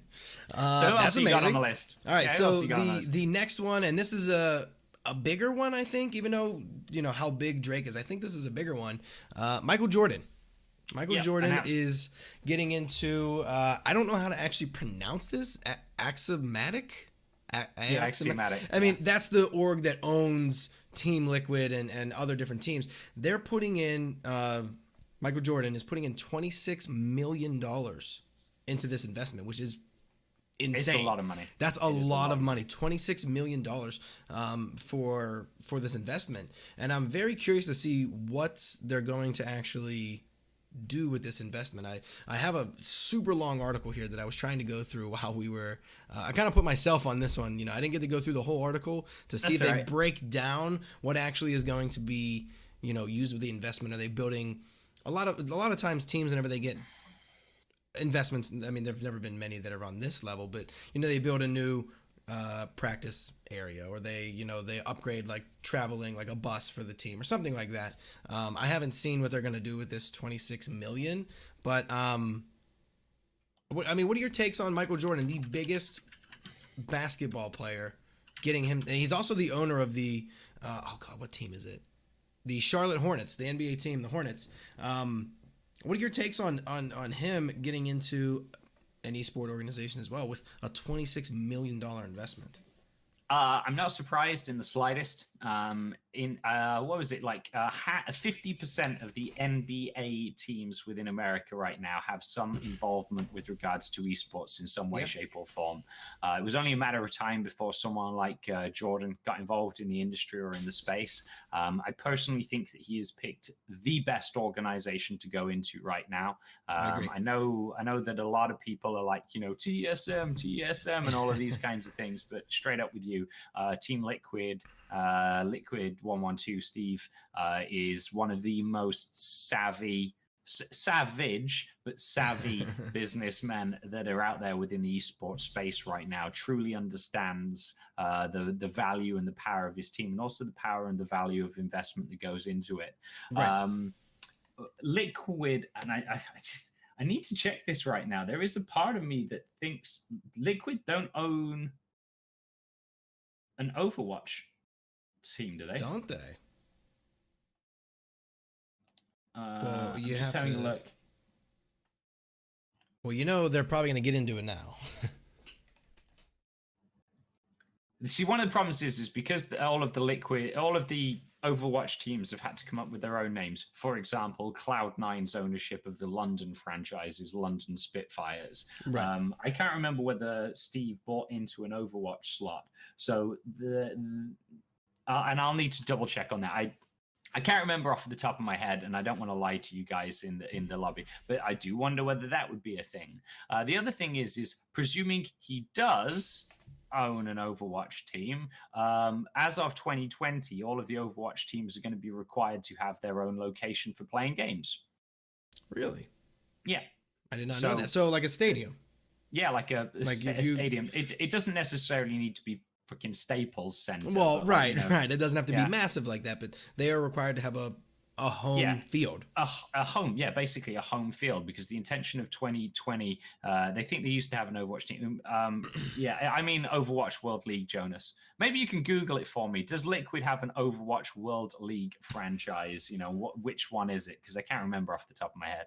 But these are all the kind of things. Now, the Overwatch World League is also expanding from the 12 teams that founded it into, I think, a bunch more over the next couple of years. So, you got all of those kinds of things coming in. Challenger mode, Mr. Vizop just invited me to play CSGO. Sorry, man. Yeah. I haven't logged my Forsaken sheets in for today. But yeah, the simple reality of it is that that money will go a long way, especially with the way that things are being adopted right now. Liquid pretty much have a team taking part in every major esport right now. Best North American CSGO team, second or third best North American LCS team. Different people will argue with regards to things like that. You've got some of the top Hearthstone players. You've got the number one in the world PUBG team who signed themselves a very decent Fortnite squad. The list goes on and on and on. And so I think that is an area that you're going to see. I mean, it seems like they're taking over. And now with this acquisition, I mean, it's not an acquisition, but this partnership, with Michael Jordan, I mean, so again, now this goes the other way. When I said, can you imagine Drake coming out on stage wearing 100 Thieves stuff? Now, are you going to have these Liquid players showing up wearing their team colored Jordans? Jordan shirts and Jordan shoes, their pants, their sweatpants, everything. So now it's like we're going the other way now, which is really interesting, because that was one of the memes that I saw on Twitter earlier on, which is the impact of that Liquid is subsequently going to end up with a Jordan dress range, and what's the impact in terms of that, in terms of sales. Everything has this knock-on impact. And another thing that's going to I was going to say one other thing that's going to be. I'll be real quick with this one. All right, Cristiano Ronaldo left Manchester United to join Real Madrid, and I think when he was bought, it was like 20 million euros buyout. Jesus. They made that in shirt sales. Wow. So they weren't even worried about the 20 million because they knew they would. Wow. That's insane. So is Jordan going to see $26 million worth of investment over time because of people buying Liquid Jordans or things like this? Maybe. He probably will. 26 million, I don't know. I'm not sure if that number is there just yet. Over time, will it get there? Yes. I think he'll see that number. But I mean, if you look at just sports, regular sports, not esports, when teams come out with new jerseys, like Adidas used to make the jerseys, then it went to Nike, and I think it's on Nike, or Reebok used to make them, then it is Adidas, now it's Nike. Like for football, there are people who want that new jersey. They don't want to wear their old one that has the Reebok logo. They look almost identical, but no, they want the new Nike one. Same thing with every single year. You get new Liquid jerseys that have the Jordan logo on it. Are people going to buy that shit? Hell yeah, they're going to buy it. But one thing that, depending on how deep this goes, and if they're going to make people, if they're going to make people, not the people, players wear Jordan apparel, a lot of these players who are contracted with Jordan or with other sponsorships, when you're out in public, that's all you can wear. So I don't know how deep this partnership goes and if it's going to be that way, but this is where it comes into a different world where these esports players or these pros, they're not used to the world of how regular sports are and these type of partnerships and contracts and everything work. I mean, I'm sure it'll be explained to them Which is the level of maturity that you have to sit and see. I mean, you sort of starting to see it already with regards to certain peripherals and things. If you're if you're sponsored by, I don't know, HyperX, for example, you have to wear the HyperX headsets whenever you're doing these kinds of things, as opposed to the whatever other brands of headsets that I got around here. There are no other brands, right? It's just HyperX. Yeah, 1, 2. I got 3 other sets of headsets in and around my desk, but it's all about the HyperX, baby. But right. it's a sort of thing. But no, I was going to pick up on a couple of other big names, to sort of get some idea about the levels of celebrity. So obviously, Echo Fox. Okay. Echo Fox, the team organization. The reason it's called Echo Fox is because of Rick Fox. Okay, Rick Fox, former basketball star and actor. He's the founder and the owner of Echo Fox team. I did not know that. Okay, Robert Kraft. Okay, Patriots Robert Kraft. Yeah, Patriots, Red Sox owner, now owns the OLW Overwatch World League for the Boston franchise, Boston Uprising. Shit. Okay. Golden State Warriors. Basketball team, the ownership behind basketball, also own the Golden State the Golden State Guardians for Overwatch World League. FC Schalke, Paris Saint-Germain football clubs both own teams within European esports scene. Alisher Usmanov, the richest man in Russia, owns Virtus Pro. Okay? Really? Yep. Wow. And the thing is you drop names like Rodriguez and Drake and Jordan and whatnot. But here's other things for you: Alex Rodriguez, A-Rod, baseball star, Shaquille O'Neal, Jennifer Lopez, Twitter CTO Anthony Noto. They're all part owners of the NRG esports team. I did not know that. I mean, I know Shaq was talking a little bit about esports whenever CSGO first got put on TBS. They had him talking. Yeah, back with Turner. Yeah, with Turner. Yeah. And so I thought that was pretty interesting, but I didn't know they were part owners of NRG. I didn't realize there was that many celebrities and athletes that are getting into it. It's smart. They see a growing industry and they want to get in on it. I mean, it makes sense. I understand why they're doing it, but I didn't realize there were that many who were involved. I mean, sort of the statistics speak for itself, we've all heard of HBO. Yeah. What do you use Spotify on your phone? Yeah. Yeah. You know what Netflix is? Yeah. Yeah. There's more people who have Twitch accounts than on HBO, Spotify, or Netflix. Really? Yeah. Wow. And substantially more. So the statistics for and this is admittedly 2 years ago, but I'm suspecting that they're not going to change too much. Not that drastically. There are 93 million Netflix subscribers. There are 100 million Spotify users. There are 130 million HBO subscribers. There are 185 million Twitch accounts. Jesus, 185 million. Yeah. That's insane. I would never have guessed that Twitch has more. I mean, HBO and Netflix, I could kind of understand because those are paid services. Twitch is free. Spotify has a paid service, but you don't have to pay for it to have an account. You can have a free account if you'd like. You just have to listen to the adverts and things. Yeah, you just have to listen to the adverts. Yeah, which, on Twitch, you watch your ads before you go to a stream, whatever. So that's impressive, I still don't think I would have put Twitch higher than HBO or Netflix, but it's not. It is surprising. I can't say it's not surprising, but that's insane. I think that's insane. It sort of gets me. So you get the other ones, which is the esports scene. You talked about $671 million in 2017. It's predicted to be $900 million by the end of 2018. So it'll break $1 billion in 2019. You look at things like, engagement with esports. NHL, 65 million people engaged with ice hockey, 114 million people involved with Major League Baseball. The NBA has 231 million people engaged with the NBA, 270 million people involved with the NFL. This year, it's 171 million people are into esports. It's predicted to be closer to 300 million by 2022. That would make esports bigger than any American traditional sport. The only sport in the world that would be bigger than esports at that time is soccer. Wow. And That's and you wonder why people are trying to get involved with it right now. Yeah, it makes sense. I mean, this is such a, a fast growing industry. One, but two, the one thing is it's ever changing. I mean, look at the scene 4 years ago. I mean, even if you looked at it 2 years ago, but look at the scene 4 years ago.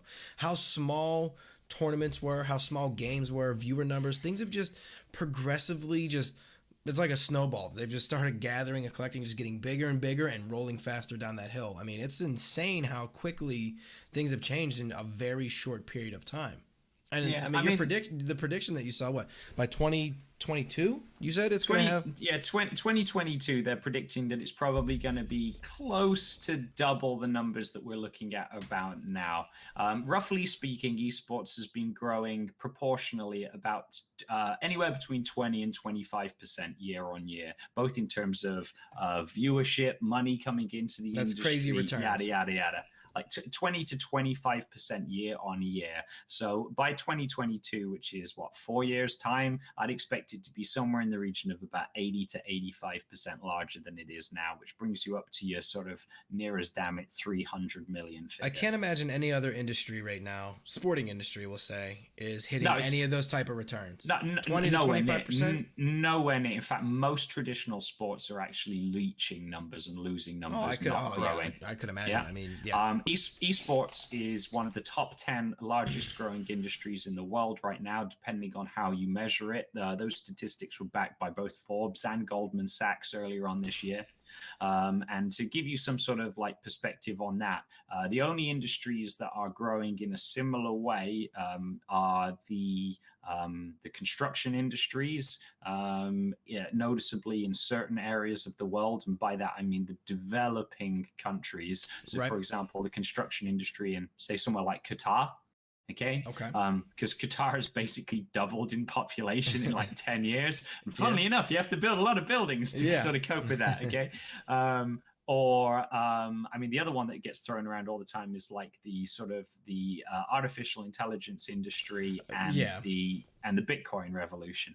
And we all know what Bitcoin revolution is like, or sort of cryptocurrency. Yeah, you know, it could be the biggest industry in the world next year, but it could just disappear up its own ass. No one knows. That's what it started looking like it was doing, you know. I mean, I don't know if you followed cryptocurrency at all, but the peak of everything, just where everybody started getting into it, was December of last year. Yeah. That's when Bitcoin peaked around, I think, 20 or 21,000 for one coin. Now Bitcoin's around like 6,000, which is not terrible numbers. But if you bought in back then, when you were on this hype train because you watched it grow 40% over 6 months or 5 months, you're like, holy shit, I got to get on this. Less than that. Now you're screwed, depending on when you got in. Yeah, it's crazy. But there was a period of time, wasn't it? It was like start of December. If you bought them at the start of December, by the end of December, you basically doubled your money. Mm-hmm. And then by the second week of January, you were down to half your money. It's like one of the crazy stuff. Actually, this is a little side note, little story. In college, I almost bought one Bitcoin. Back in college, my roommate, Josh, I play with him multiple times. You guys have seen him before. His name's BT Wolves. You guys know who I'm talking about. We were both sitting there talking, and we were like, we should buy these Bitcoins. They're crazy. They're at $400 right now. It was like $379 or something like that. I can't remember. We just said 400. We rounded up, and we're like, we had to buy textbooks. We bought textbooks instead. Now, would I have held on to a $400 coin all the way up to $20,000? And then sold? No. If it hit $1,000 and I'm in college and I need money, I probably would have sold it. But that would have been insane if I'd have got in at. We were like looking at getting them. We were like researching how you buy one. We were talking about using our school computers to mine Bitcoin. Like we were going all in with this idea, and we kind of never went with it. And we could have potentially made some money off of it. What do you look? Do you have a Bitcoin laying, or like a physical something laying around? By the way, on that note, some guy went to China, and bought like some metal coins that were marked as Bitcoin, all right, and imported them back into the United States because he wanted to do it for a promotion of cryptocurrency thing that he was doing at an event in Washington. All right. He got picked up at Washington Airport because basically he had rolls and rolls of these fake Bitcoins in his bags. He got arrested. Okay, For taken in for importing bitcoins into the United States of America. Oh my and he was like, God. do you know what a bitcoin is? Yeah. Yes, sir. You've got about 10,000 bitcoins just here. Do you know the value of 10,000 bitcoins? That's nearly $6 million worth of like currency. Oh You're not my allowed to God. import more than 10,000. It's like Bitcoin's a digital These are literally entity. fake. This is worth like 10 cents. Do you have one? Okay. Yeah, I don't have one, but I was going to show you. Now, the reason is I'm looking for something is because there is something that I want to show you, which was talking about like things. Do you have pants on? I do have pants. I've always got clothes on, but I don't know where they are. Oh, never mind. We'll have to go over this another time. But yeah, Okay. what I was going to say is like Jesus, like, do you know what this is? Yeah, Magic card. Magic the Gathering. Magic the Gathering. Now, Yeah. some of us old bastards. Okay, I had Magic the Gathering cards. I went to a Magic the Gathering tournament at Toys R Us when I was like 10 or 11. I don't know. I never got too into it though, but yeah. All right. Well, I started playing in 1994, 1995. Okay. Magic the Gathering was launched in 1993. Noticeably, it was launched in the United States as well. We couldn't get cards over in Europe until the following year. Losers. I've got Magic the Gathering cards which are worth a lot of money.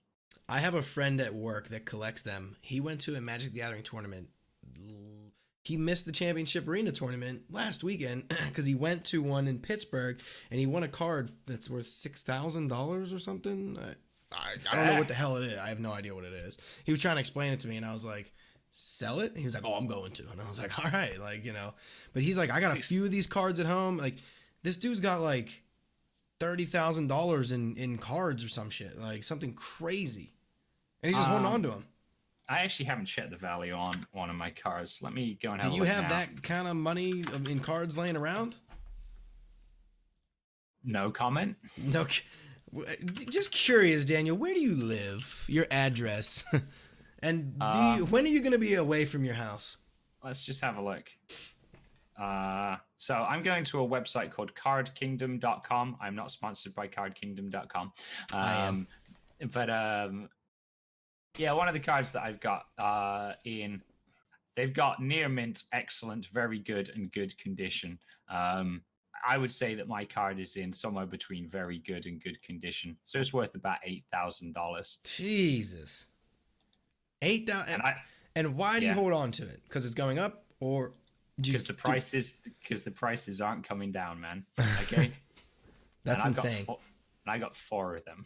Oh my God. Why don't you let's do this. Why don't you send one to your best friend Bill over here in America? And we'll go from there. And you can still have 3 of them. It's not like you have none. You have 3. Yeah. But yeah, it's utterly crazy. Thing is like I used to buy those card packs. You know, they were like a couple of bucks in terms of like sort of American terminology. Some of the most expensive cards from the original set were these these special land cards that could count as both a forest and a mountain at the same time. So it was like, ooh, special. When we used to open those in packs, we used to be like, for sake, my rare is a land. Yeah, like this is shit. I could have got like a dragon or a djinn or something scary, you know. I got a freaking land. Those cards are worth some of the most now. Do you know what I mean? So you're saying I need to go back to my parents' house and find my Magic the Gathering cards and see if I have any value. You should go back and get your Magic cards, and what we'll do is we'll go through them at some stage. I need to find somewhere in my parents' attic, so they're probably ruined from the heat and then the cold and all that shit. But I need to find them. What you're saying, because I got into it in the early '90s, like when it first came out. Because I mean, I might have been 10 years old, and I was born in '89, so that'd have been '99. But it was probably a few years. I was probably in a few years after it started. So I wouldn't say I have the original ones, but not far in. There's still cards from around that period that are worth money, not necessarily thousands of dollars. Right, but I mean, hey, if I got a few $100s sitting upstairs in my parents' attic, there's definitely cards that are worth like a few $100s in there. Yeah, a few $100 I didn't have now. Yeah, I was gonna say. I mean, like, geez, I got it. just a random stack of cards just here next to me on my PC. And like, you know, what do we got in this one? You know, this card's like only about like 10 years old, all right? Okay. And this one's worth like, you know, $50. Do you know what I mean? Okay. So it's I like, mean, you pay $3-4 a pack, and you're getting $50 out of it. There you go. You know what I mean? Yeah, a few years later on, you know, they sort of all add up. What else we got in here that's worth silly amounts of money? How do the cards just gain value? Because they were printed. Yeah, they were printed like, especially back in the old days. You know, they were printed in very limited runs. So, you know, it subsequently like demand in comparison to how many were printed just became like, you know, exceptionally more. $40, $60. Get over 100 now. Yeah. And this is and this Just is what random I mean. cards lying around. This is literally random stack next to me here. Well, I think that's pretty impressive. You know, I didn't realize that Magic the Gathering was still this big. Oh yeah, man. It's like I mean, Magic the Gathering, Wizards of the Coast is like, you know, still one of the biggest companies. What a lot of people don't know about me is like one of my first jobs was actually working for Wizards of the Coast after I left university. So I was working with Wizards of the Coast in like 2000 and let's think back, like 2002 out till about 2004, I think it was. That's when I started high school. Yeah, and that's when I like started playing within the esports industry as well. You know, so I was doing some gigs. Like it was Chicago, 2003, I think was my first gig for MLG. So it was whilst I was still working at Wizards of the Coast. That's awesome. And I can't even imagine that esports been around that long, but that's for another time. But well, I met back in the summer this year. I met Rebecca Heineman, who was she won the first ever esports event. Really? Yeah, so she was the first ever winner. It was a Space Invaders tournament run in 1981 by Atari. Okay, wow. They ran 5 qualifiers in 5 different states around America. The first one was held in California, near to where Atari was based, and they didn't really do much. Bear in mind, this is before the internet and before mobile phones. Just to get I can't even imagine like advertising back then. I mean, TV ads, like radio flyers. ads. Yeah, you know, it used to be flyers and radio ads. It's literally how it used to be. Okay. Anyway, the first time that they like ran the tournament down in California, they had like 100 people show up, and you got to play one game of Space Invaders. Okay. And the person with the highest score within the competition in California got taken would be taken to the grand finals, if that makes sense. Okay. Then they had one in Seattle. Okay. And that was where Heineman actually took part in the tournament in Seattle. When she got her score, like she didn't really know how well she'd done at the time. I mean, they'd been playing Space Invaders locally. She was like a games developer and things in her own right. That's what she was studying. So they played games like this back at home anyway. And I think she got like a score of like 280,000. And she knew she'd been playing for some time.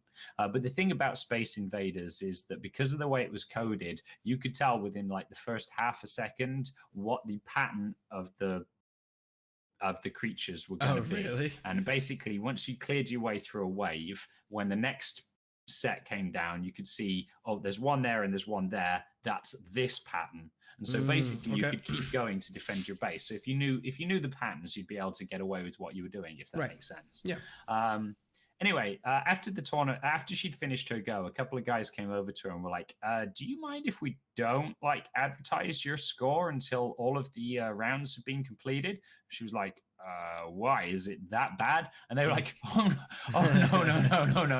You got a very good score. Quite the opposite. Like, yeah. And she's like, all right, okay. Anyway, so they carried on moving these events all the way around the country. And as it was picking up its popularity because of the fact that it was the first ever computer games tournament, if you will, by the time they got to New York, they had something ridiculous like 5,000 or 6,000 people show up to the event. Holy shit. Okay, trying to book in these tickets. They had like, I think it was 20 Space Invaders machines that you could take it part on. And so subsequently it ended up being like a 2 or 3 day event just for them to get through all of these players that wanted to put in a high score. and the 5 top players from the 5 different places all got flown over to the Atari headquarters to take part in the grand final. So there's Rebecca Heinemann and these 4 like other guys that have come into the grand final, and they begin the grand final. And they're basically told, "Here you go, you've got an hour, and we'll just start playing, and then slowly but surely you'll get knocked out, and then we'll find a winner." Mm-hmm. Anyway, they start playing, and about 20 minutes into it, the guy from like Texas or Florida or wherever the hell it was, he dies. He goes out of the room, and over the course of the next sort of 40 or 50 minutes, 2 other competitors go out until it's just Rebecca Heinemann and this one other guy who clearly understood the patterns and the play style itself. 1 hour passes. And you see people sort of walking around. Just try to get some perspective on this. This is 1 hour of playing Space Invaders without fucking up. Okay. Like literally. Yeah. Has anybody in chat played Space Invaders to understand what that means? Like, you can continue your story, but I just want to see if they know what Space Invaders is and how that means. I mean, some of you guys aren't even old enough to remember. Like, Space Invaders predates me. Yeah, no, Space Invaders. I've only played it because like in Pittsburgh here we have a park called Kennywood, and they had a penny arcade, and I would play Space Invaders there. Yeah, exactly. So I'm not even trying to make it sound like I'm old and I was growing up with it, but I've played it before at the penny arcade. Yeah, I mean it predates me to give you some sort of idea of what this sort of game was looking like. You know? Anyway, they keep going. Okay, they keep going, and they end up playing for I think it was like 1.5 hours, maybe 2 hours. And at 2 hours, like they're both told that they can stop. Okay, and it's like, oh, okay, and they stop. And at that stage, it's Jake's like, I'm 30 soon. Yeah, you're still all freaking young. Yeah, I'm 29. Well, I'll be 29 December. Yeah. It's my birthday on Sunday. Let's not talk about it too much, shall we? Yeah, it's just a number. It's just a number. It doesn't matter how big that number is, does it? Come on. But yeah, I'm even older than you, DJ Dark. But but the simple reality of it is that they had to stop them because they were just like, otherwise this might never stop. You know what I mean? Anyway, Rebecca Heinemann like outscored the other guy like drastically. She was up to like sort of like 400,000 or something ridiculous. Wow, that's crazy. Like, without making a mistake. And the other guy had been a little bit slower in terms of how he'd done it. I don't know all the ins and outs and the nuances of it, but yeah, she ends up winning the first ever esports event. That was 1981.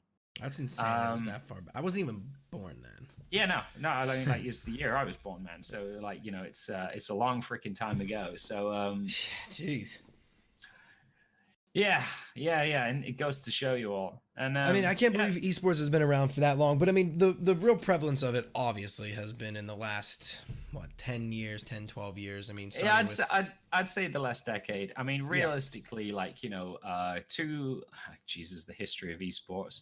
Like, I mean, the two, like, 1999, you saw ESL founded. That was back in the days of Quake, some of the early events. But the game that really exploded esports into like your sort of the modern era was StarCraft.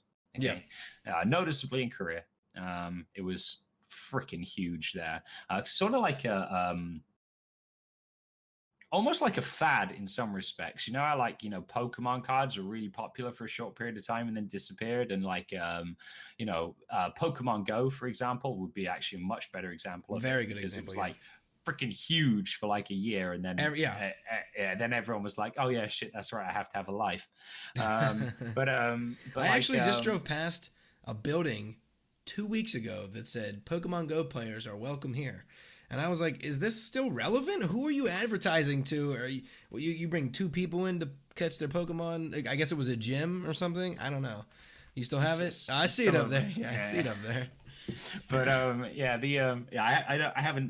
genuinely not even turned that on for like a year now. I actually just deleted mine a few months back. But I mean, StarCraft was like, absolutely like, impactful in terms of the genre. Then you had like Counter-Strike, original Counter-Strike, that really, really sort of pinned down the very sort of foundations and understandings of the FPS genre specifically. Now, where does that lay with Halo? Because I feel like Halo in my eyes, like when I was growing up, I feel like Halo was a big one in the esports.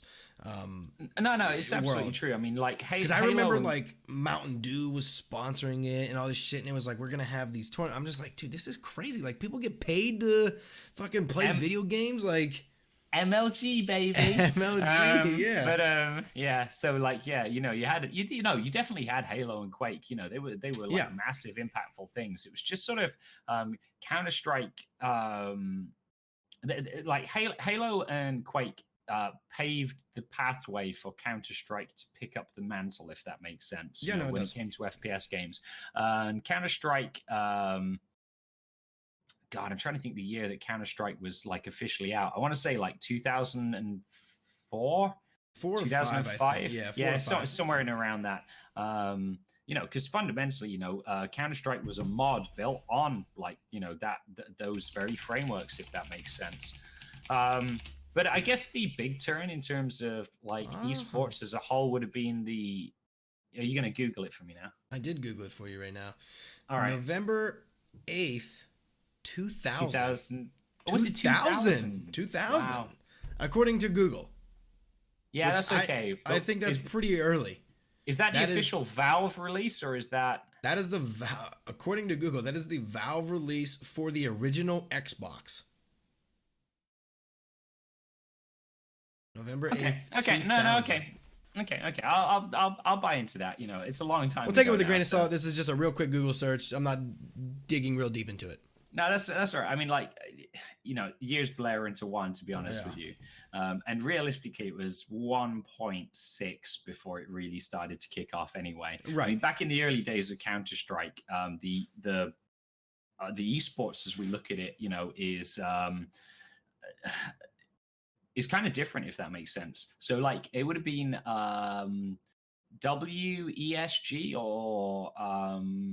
World Cyber Games, WCG, that announced the first proper Counter-Strike tournaments. And to get some sort of idea about the relevance to that is this: the Counter-Strike that we know and love today, which is 5 versus 5 bomb plants, best of 30, 15 rounds each side. Yes. Wasn't what Counter-Strike was back in the early days. Like, what was it? I never played. Go was my only one I played. Global Offensive is the only one I've ever played. So like, in the very early days of Counter-Strike, you had like North America was a 7 versus 7 where you played rounds against each other but limited on time, and it was who got the most amount of rounds within a certain period of time. Kills, or what was the objective? Like sort of kills wiping squads. That's so weird. Okay. And then the European meta was like 6 versus 6, almost deathmatch. Okay, right. So that's like, so weird to think compared to what we have now. Yeah, I mean, so like, what we perceive or view as like the modern version of Counter-Strike wasn't even what was being played in the first couple of years until I'm pretty sure it was World Cyber Games, maybe 2003, 2004, that had the first big sort of like CS like tournament. Just to sort of get some sort of perspectives with regards to where this is. But I guess it was around the turn of 2010 where things really kicked off. 2007, 2008, 2009, you saw this thing called wow, we were going to have a short show tonight. We were. we thought we were. Stories with Daniel. Yeah. But you had this thing called like CGS, which was the first ever attempt at franchising esports. And perhaps one of the reasons why I'm a bit negative towards things like franchised League of Legends and Overwatch World League, because I saw too many people burnt by that. It was a massive failure, and it really, really set esports back for a couple of years. A lot of people were affected by it. But it began to rebuild. 2009 was the launch of League of Legends. And I guess it would have been 2011, maybe 2012, that Counter-Strike Global Offensive were launched. And those were like... I think Global Offensive came out in 12 or 13, I think. Regardless. Maybe. It's a few years difference, doesn't matter. Yeah, like 2000. Splitting hairs at that point. I was gonna say 2011, 2012 is where I think I was, but yeah, CS:GO came out fundamentally. You also saw Dota 2 come out a couple of years after League of Legends as well. And League of Legends and CS:GO specifically sort of became the big two of esports. Mm-hmm. And over the last decade, it's been on the back of those two games that the industry that we know and love and perceive today has basically grown. Yeah. StarCraft, to all intents and purposes, had died. Everything else has just been riding on the coattails of those two esports. Just based off of CS:GO, you have Overwatch and you have Rainbow Six Siege, which are very big ones. I'm not going to put Call of Duty in there. I understand Call of Duty is a first-person shooter, but I think Call of Duty was able to do its own thing and become famous, what Call of Duty is. So they are an FPS. I don't want to put them in there. Did they have some success, or did they ride the coattails a little bit of Counter-Strike? Maybe. But then League of Legends, and then you have Dota, and then now you have Valve is coming out. Isn't Valve coming? Or no, I'm thinking of Hearthstone and something else. Valve's coming out with a card game now. Yeah, Hearthstone. That is supposed to be like Hearthstone. Yeah, so Hearthstone, there's the TCG genre, I guess, which spawned off of the aforementioned games like these, you know what I mean? Blizzard launched Hearthstone in 2014, I think it was. And, it created its own genre in terms of, sort of competitive game lines online. And Artifact, which is Valve's version of the game, is strictly speaking due out this month, but I've been told it's been pushed back to November. Really? Yeah. What was it? So someone made a post about it, which is Artifact. So Gaben famously said it's coming out in October, and the memes are like, Gaben saying October 53rd. Sounds like a Valve thing or a Gaben thing to say. Yeah, for sure. It's not even a meme at that point. He actually said that. COD was the 90s. Yeah, but you need to take your perceptions of COD in terms of what you're talking about in terms of games and like esports, Jake. Yeah, because COD was out for years, but in those games back then they weren't esports. They were just World War II games. You played the single player and that was it. Yeah, the sort of the single player experience, and don't get me wrong, it's games like that spawned the multiplayer assets. But it's how things built up outside of that. Similarly, you could say that there were other RTS games outside of like StarCraft, Warcraft 3 being a prime example of it. And Warcraft 3 was obviously a really significant, important part in the development of esports as well. But it was StarCraft that really sort of exploded it out. And I'm not belittling any of the other titles that people are talking about. No, yeah. Every game or something, not every game, but some event has to pave the way for everybody. And just because they pave the way doesn't mean that they're always going to be around. Unfortunately, sometimes those things, the founders, they fall off. Yeah, things die out over time, if that makes sense. I mean, similarly, if you go back to the sort of the mid to late 80s, some of the fighting games were things that spawned out of esports as well. If you think about Street Fighter and Mortal Kombat, were classic games of that era, where people were, you had tournaments, back in the old freaking button mashing days. Button match, exactly, yeah. We went it's a strange old journey. Yeah, I would say so. But this whole rant that we just had for the last 20 minutes, all spawned off of how celebrity and athletes, but how quickly this field is changing, and when it really started, and for one, I don't know about you guys in chat, I didn't know that esports went back to 81. That lady won 1981. I mean, that's. Obviously, there was a little bit of a lull in there in the years where, it wasn't as big as it is now. But, 81 is when the first esports tournament took place. I could have never guessed that. If you'd asked me to guess a date right now, I'd have guessed early 2000s. Never would have. The 80s was not going to even be a close prediction of mine. Yeah. No. I mean, strictly speaking, if we want to get properly anal about it, there was a game called Space Wars that was played in MIT in the mid to late 70s, but it's not what I'm going to refer to as esports because of the fact that it was a single lab playing on a computer that they probably shouldn't have been playing on. Yeah, I mean, like, there was a tournament even as early as the 70s. It's just not quite to the same extent. Yeah. That was a few friends coming together to see who could be the best gamer, yeah, as opposed to like Atari running something which ran in 5 different locations around America that was played by thousands. And that's what I would players. consider the first one. That's how I view esports and things. But yeah, nonetheless, what you are seeing is this, explosion of like, sort of celebrities getting involved with esports at the moment. And I think the interesting thing with regards to that is the subtle nuance, if you will, of understanding that the way that we perceive gaming is changing as well. Yes. And the reason that I say that is that esports and computer gaming as entertainment, I think, are actually a stage where they run parallel to each other, and there are stages where they sort of cross over, if that makes sense. But when you see the likes of Shroud, Dr. Disrespect, Ninja, and these likes, that ceased to be esports. That is now entertainment, if that makes sense. I mean, as opposed to say like a DreamHack Counter-Strike tournament or something like that. Ninja was just on Ellen. Yeah, like Ellen DeGeneres, the Ellen Show. Dr. Disrespect has obviously he hasn't been on any TV shows, not to my knowledge, but he has. What the hell was it? That food Devour.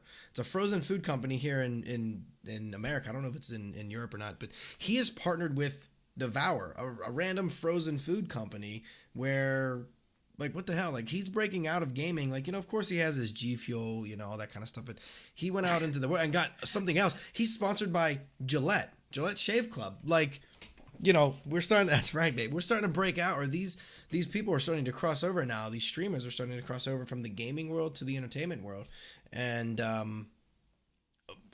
I for one, I'm personally excited to see what happens with it. Because I truthfully believe somebody like Dr. Disrespect, like, not yet, but his character, maybe not played by him, because they always love to recast somebody to do it, but his character would be played as something on like a TV show or a web series or a webisode of some type. So, I mean, it's really, sky's the limit with his type of personality. I mean, it's amazing where esports and gaming in general has gone. And to an extent, the likes of Drake, the likes of Michael Jordan, the likes of Alisher Simonov, Jennifer Lopez, A-Rod, and all of these guys, it's not a surprise that they're getting involved in our industry. And are they early adopters of it?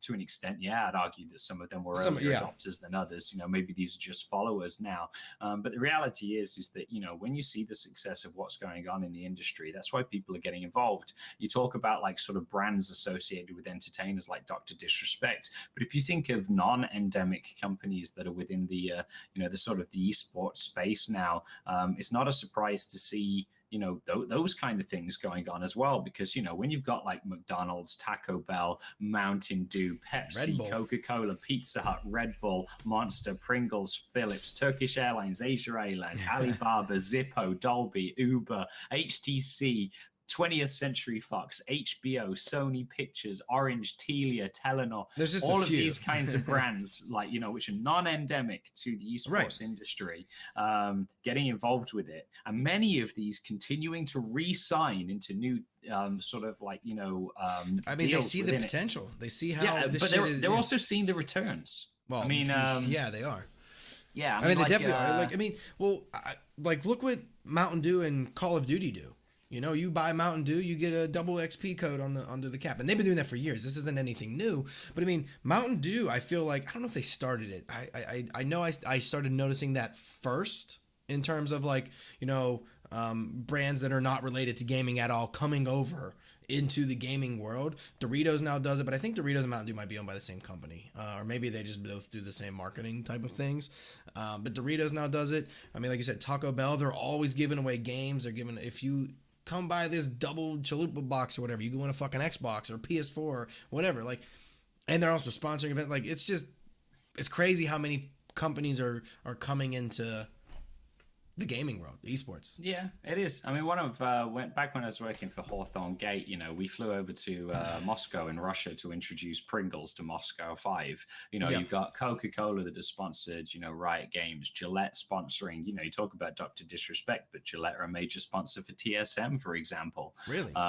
Yeah. Did you Snickers know that sponsor like most valuable player of the week in Overwatch League and things like that? Well, they do that. They do that in football as well. But did you know that even on NHL, like NHL 16, 17, 18, 19, whatever, EA Sports, the online portion of that, like in a hockey link, I can't even speak, a hockey rink, around the boards you have your advertisements.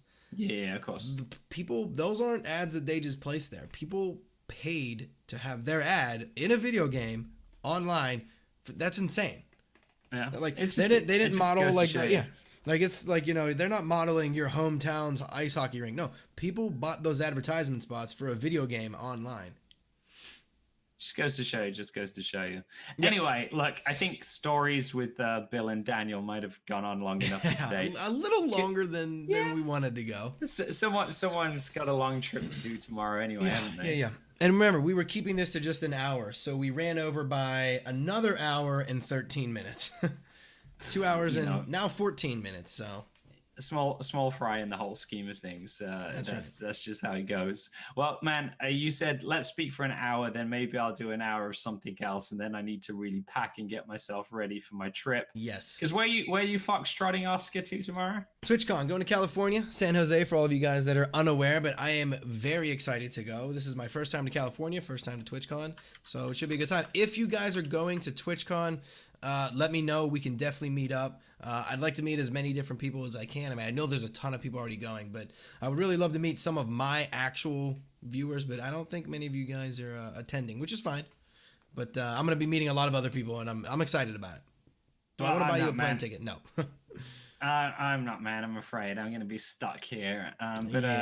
If you have a good time, maybe I'll come along next year and we'll hang out. If not, I'm going to try and see you at some stage in the near future anyway. Yeah, it better be before next TwitchCon. It's going to be before next TwitchCon. Don't worry about that. It will do, man. It will do. Right. Well, in which case, guys, I am going to cut out at this stage. Twitch chat, as always, you guys absolutely fucking baller and amazing. Zinc putting out the PogChamp keep going. Was that at my rant of non-endemics? Yes, it was, yeah. Not bad, is it? It was good. I reckon I could have kept going, actually. Do you have a list in front of you, or were you just rattling them off? No, I was just rattling them off. That was good. That was a lot. It's not like you did 4 or 5. You did like 15, 16. I was just running through different industries in my head, if that makes sense. So, like, you sort of went, like, food, electronics, airlines. I didn't do automotive. Damn. Missed out on some options there. We'll get that in episode 4. Next time we'll have to re-edit it for the YouTube video, and I'll go just 10 minutes, of just like that. But yeah. Anyway, I'm going to Foxtrot Ox. Guys, thanks very much for joining us here for Wild Turk episode 3, 4? 3. Yep, 3. Episode 3. We're going to be what's the dates next week? Next week? Next week might be. Next week's probably going to be difficult for me. We'll see. Possibly if we do it next week. If you guys haven't noticed, we've been doing these on Thursdays. So tentative is November 1st, but Daniel has a very busy November. That tentative date is thrown out the window now. So yeah. I'll tell you now, it's not going to be next Thursday. So it might be a fortnight, if that makes sense. But we will get back with more episodes of Wild Talk for you guys in the near future. November is a rough month for me. If you don't, make sure you follow Daniel on Twitter. It's right below his face, Simo Daniel, and then also mine at Wild Bill TV. That's where we'll give you guys updates on when the next Wild Talk episode will be. We also want to hear what topics you guys would like to hear about. So if you want, you can always tweet them at us. Or if you're not a part of my Discord, you can join the Discord, !Discord in the chat. There is a channel dedicated to the Wild Talk. You guys can put in your suggestions. Him and I review it all the time. There haven't been as many, things that we want to be put in there, but if you guys have any ideas, put them in there. Also, if you guys haven't been able to tell, Daniel works for Challenger Mode. There we go. We can see all of it. He doesn't just have that up there for no reason. What is your title exactly at Challenge Mode? I guess it really doesn't matter. What's that person that gets shit done? That's that's literally what his says. Just get shit done.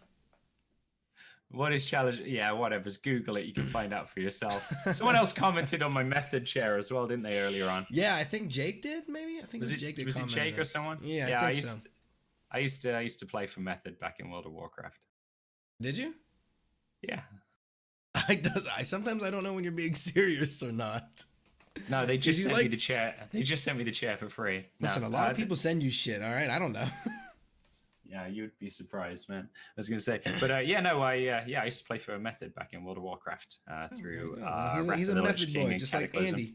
Method boy for life, boys. That's right. You can see Andy this weekend.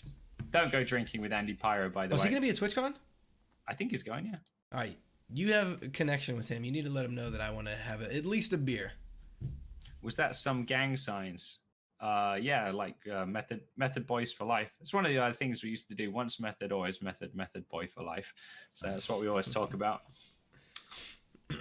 There you go. But that's gonna be it for our episode 3 of WoW Talk, guys. Like I said, follow us on all those different avenues if you want to stay up to date on when the next one will be. Like I said, November is going to be a little bit of a rough time for Daniel to get on, but we'll be looking forward to getting the next episode out there as soon as possible.